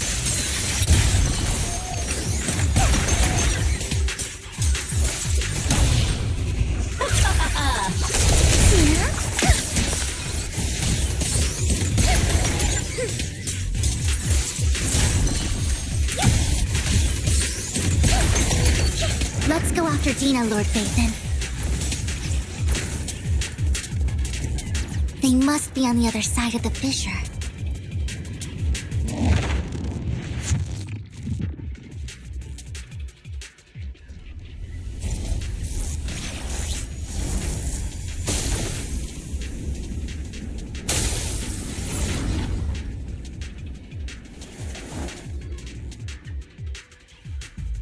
Are you satisfied now, Vivian? You were the one who brought yourself to this point. You're saying this is all my fault. Losing my father, losing Camille. I wish you had never come into my life. At first, when Father brought you home, I was happy. There are so many Exaltists, yet Father never allowed me to get too close with any of them. I never had any friends either. But when Father brought you back, he told me to take good care of you, that you were my first friend. I was also so happy the first time you took my place in helping Father select a person to receive the blessing, because it meant you were different from all those other people. You could stay with me. But soon, I grew jealous. You took the attention that should have belonged to me. You even took Father's love from me. It's only because of my ability that Landon... I know, but... Vivian, jealousy is something you cannot control. Of course, the same goes for fear and hatred. I was terrified that one day you would look at me and shed tears. I knew if that day ever came, Father would not hesitate to force the blessing upon me. And when that day did come, I hated you for causing my father's death. Tina, you knew everything about what happened back then, so... Why are you still defending Landon? And why didn't you tell me back then? If I had known earlier, maybe I could have found a way. Because it's the only thing that makes me more special than you, no? It proves I had Father's trust. I was more useful to him. Vivian, you said you wandered without a home ever since you were young, hated by anyone you encountered. You were happy to gain recognition from everyone and help Father when you were among the Exaltists. But in the end, you discovered you were being used, so you felt betrayed and hurt. Then, what about me? All I ever had was my father. I've never known a life outside of the Exaltists, Ever since I was young, my only purpose was to help Father select who was to be blessed. The only purpose I had was my father and the Exaltists. I've never been taught anything else, Vivian. It is what little value I have, and have ever had. In the end, you took even that from me, and completely destroyed it. You think you're doing good and fighting evil. You've only managed to affect a small part of your world. But have you ever wondered if maybe that's all there is to my world? I never wanted to hurt you. You are also my first friend. And that's why I wanted to save you back then. Save me? You and Camille all talk about saving me. Why don't you understand? To me, loss is so much more painful than death. Tina, you can start over. Everything Camille did was so you could live on. Let's leave the Hollow together. There are so many amazing places in New Eridu. This time, I'll take care of you. I've also met so many amazing people. I'm sure they'll love you too. Okay, Tina? Vivian, I can't forgive you. And I don't want to forgive you. I have nothing left. If what little hatred I do still harbor were taken from me, well, I refuse to be so pitiful. I won't apologize, Vivian.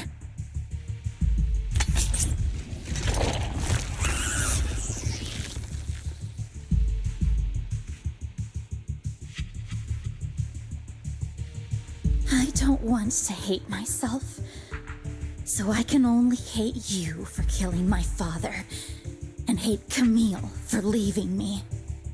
That's just the kind of person I am. Hateful and despicable. I refuse to owe anyone anything. I refuse to feel regret. I won't. Vivian, I will keep hating you. I will take all who are precious to you. I will also hate Camille, so I won't do as she wished and start a new life. Vivian, if you had never existed, if I had never, you would be... Lord Phaethon, please do not interfere. She was my first friend. I'm going to bid her farewell.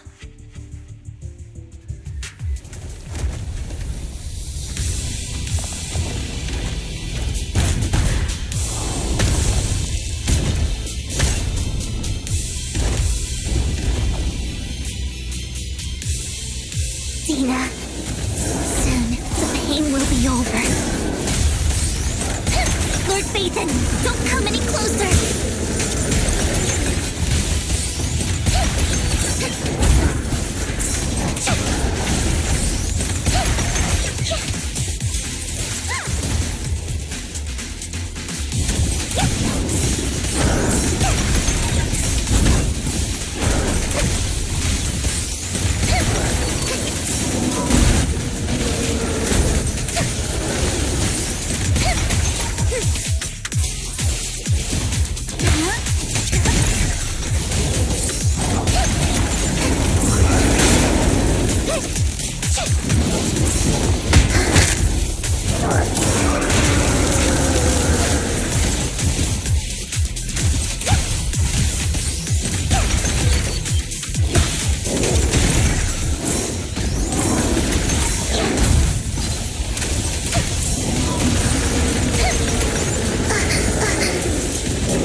What happened? What the?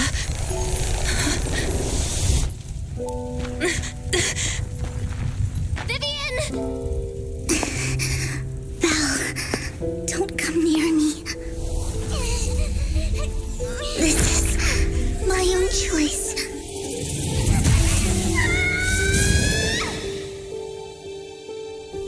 I will change the fate I saw.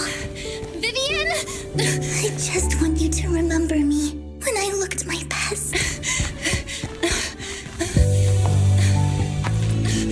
Vivian!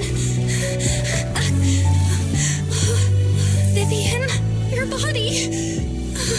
I'm sorry you had to see me like this, but I don't want to be the one that only brings misfortune anymore. No, please.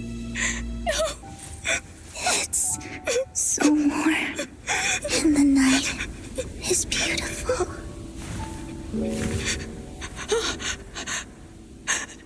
Vivian?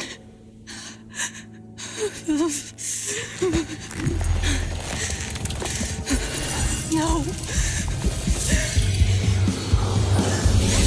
It can't end like this.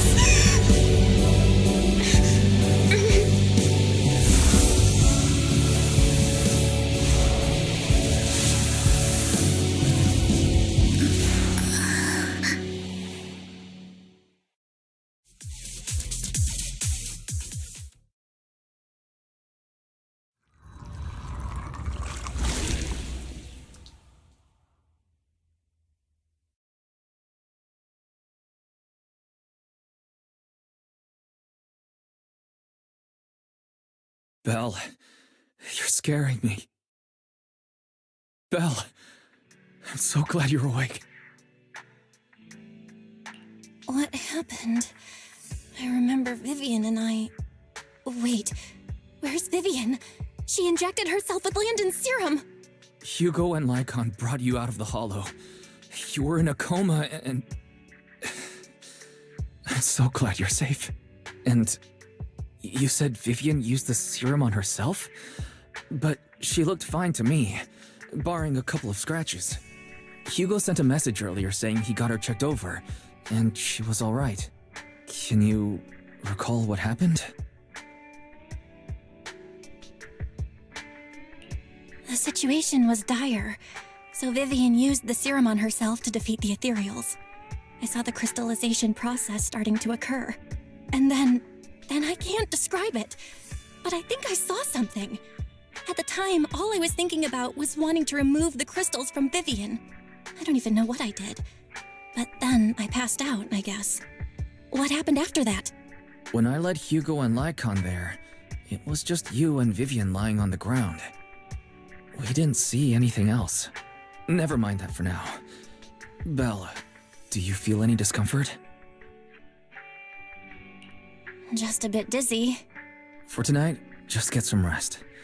Hugo and Vivian said they'll come over tomorrow, so we'll discuss everything then. Okay. Good night then.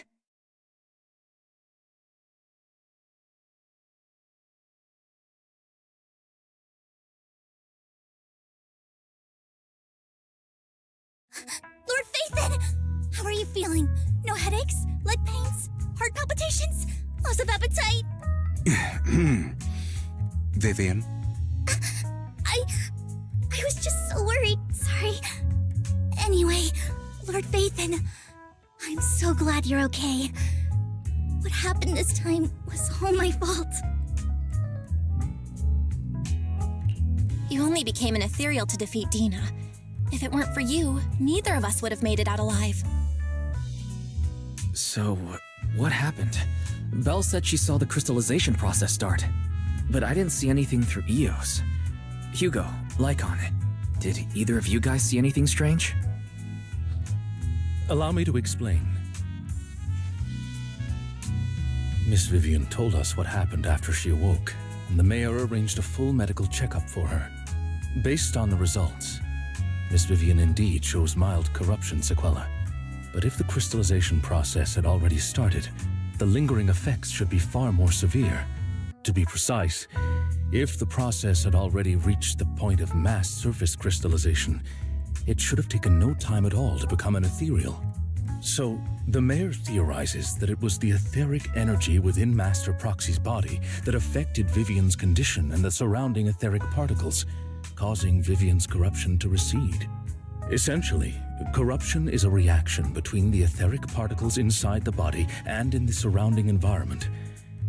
Therefore, it's not necessarily irreversible, just that currently our mainstream method of defense is prevention. How come I didn't know I had this ability? How's it even possible for me to influence other people's etheric particles?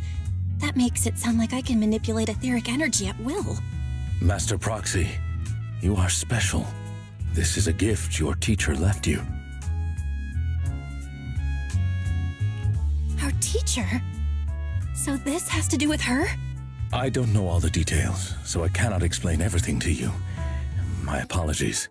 However, Miss YiXuan might be able to answer some of your questions. She will visit you sometime soon, so please feel free to ask her any questions you may have. She has quite an eccentric personality. If she causes you any inconvenience... If she causes trouble, can I file a complaint about her to you?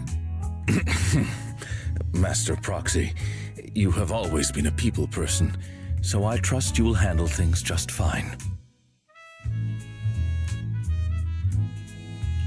That just makes me more worried. In any case, the mayor has asked me to give everyone his most sincere gratitude. Unfortunately, the mayor could not come personally, but has promised everyone a favor. Provided it's within his means, he will offer his unconditional assistance once. There is no time limit on this favor. Unconditional, What if I wanted his position as mayor? If that is what you desire, then the mayor and his subordinates will be first in line to vote for you in the next election. As for the other votes, you'll have to work for them on your own. But should you assume office, I hope you take full responsibility for handling all day-to-day matters and lead by example. By sheer happenstance, the mayor has provided you with a copy of his current assignment, the City Waste Sorting and Processing proposal. Old fox. Well, can I request Lord Phaethon's? The mayor imagined you might ask. I have prepared all the necessary documents, and the ceremony expenses will be covered by the mayor as a gift. As long as Master Proxy agrees, we can sign and process the documents immediately. But this matter requires mutual consent and cannot involve coercion, confinement, or one party's lack of consciousness. Stop! I would never do that to Lord Phaethon! Probably. At least not today. As for you, Master Proxies, the mayor has some sense of what you desire. That said, he hopes you might speak with Miss YiXuan first before you decide the timing of that favor.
I did not expect that such a spiritual entity would exist here.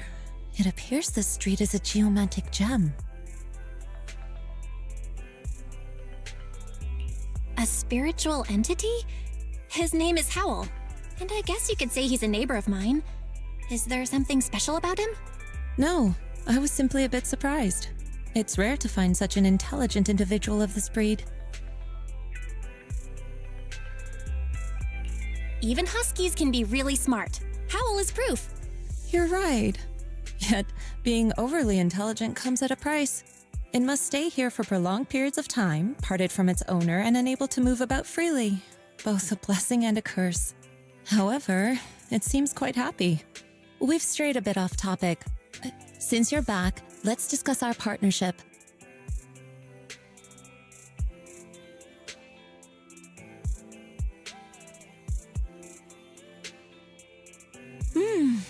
Nice job. Good air circulation, excellent layout. Very suitable for a business. Your bamboo here are also very energetic. It seems your fortune is good when it comes to wealth. Didn't expect you to understand feng shui. Thank you for your blessings. But who exactly are you? I suppose this is our first official meeting since parting ways in the Hollow.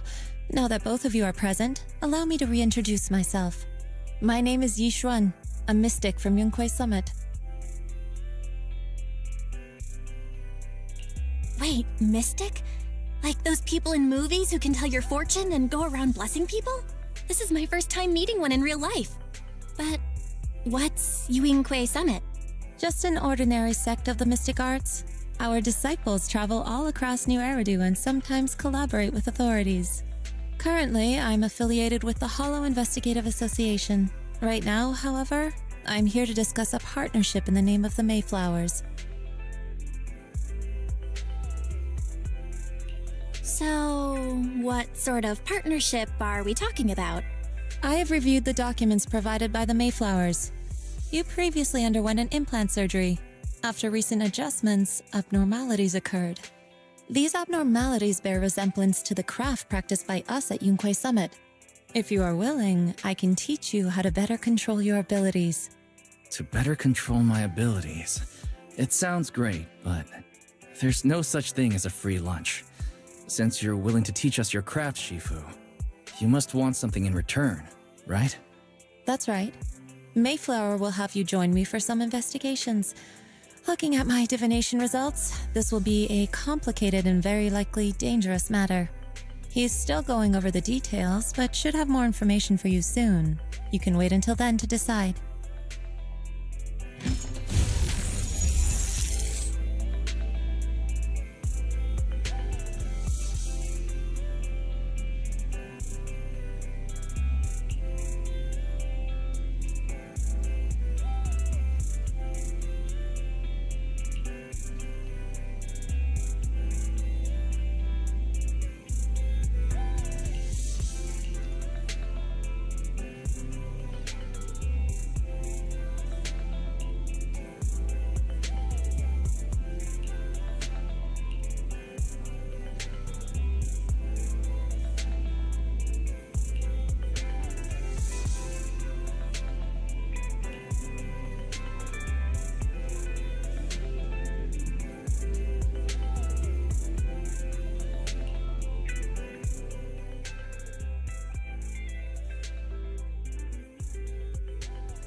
Please, help me check my fortune! Here's my palm. Look, doesn't this thick wealth line mean I'm about to strike it rich? I've looked it over, and your fortune is decent. Huh? You barely looked at it, and you're already done? You have good fortune. What? You don't believe me? I do. Thank you so much. Next, it's my turn. Hey, wait, hey, quit cutting in line.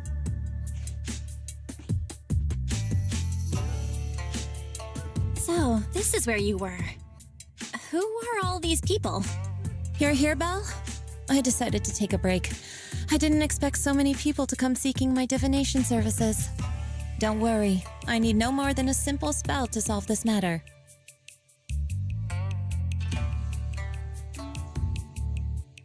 Fortune-telling services is 10,000 dennies per session.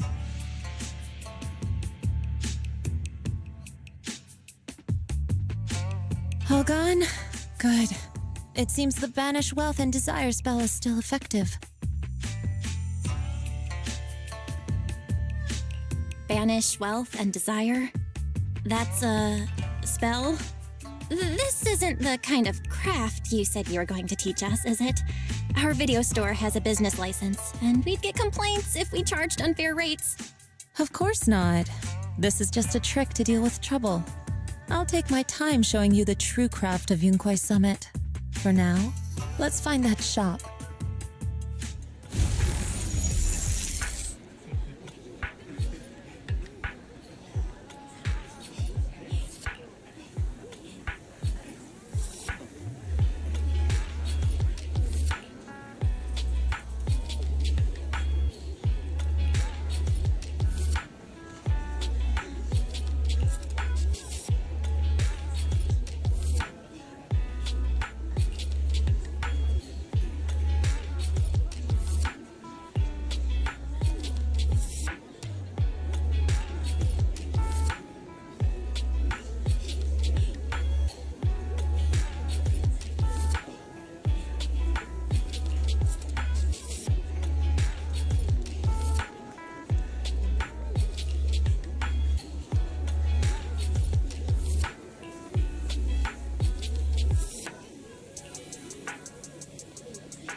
YiXuan Shifu. The store is right up ahead.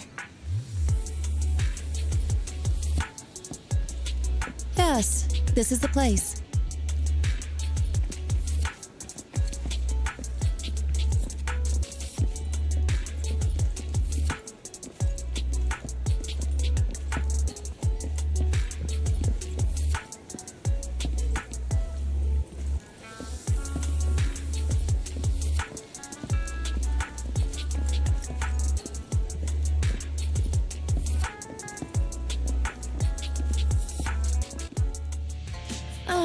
This is the one.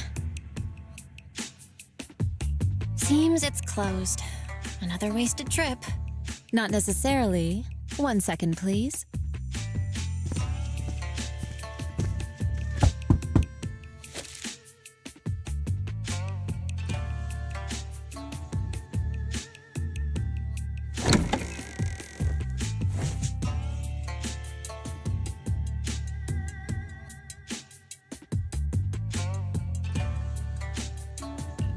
Huh? Is there someone inside? Relax. The boss prefers to do business with people they know. They like their peace and quiet, so they rarely open for customers. I'm an old acquaintance and just wanted to retrieve something. What a strange private business. Shifu, what exactly are you retrieving? Just some things needed for our future investigations. You'll know in time. Really? Shifu, I feel like you're always so mysterious. Rest assured, I'm not hiding anything from you. It's simply because the correct time has not yet arrived, so there is no need to rush. Since we've already obtained what we came for, let's part ways here. There will be plenty of time in the future. We will certainly meet again.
Eradicate all evil.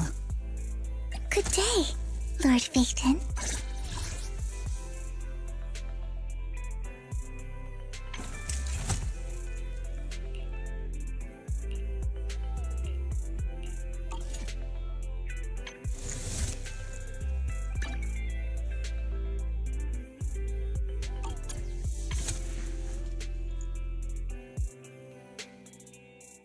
I would never turn down Lord Phaeton.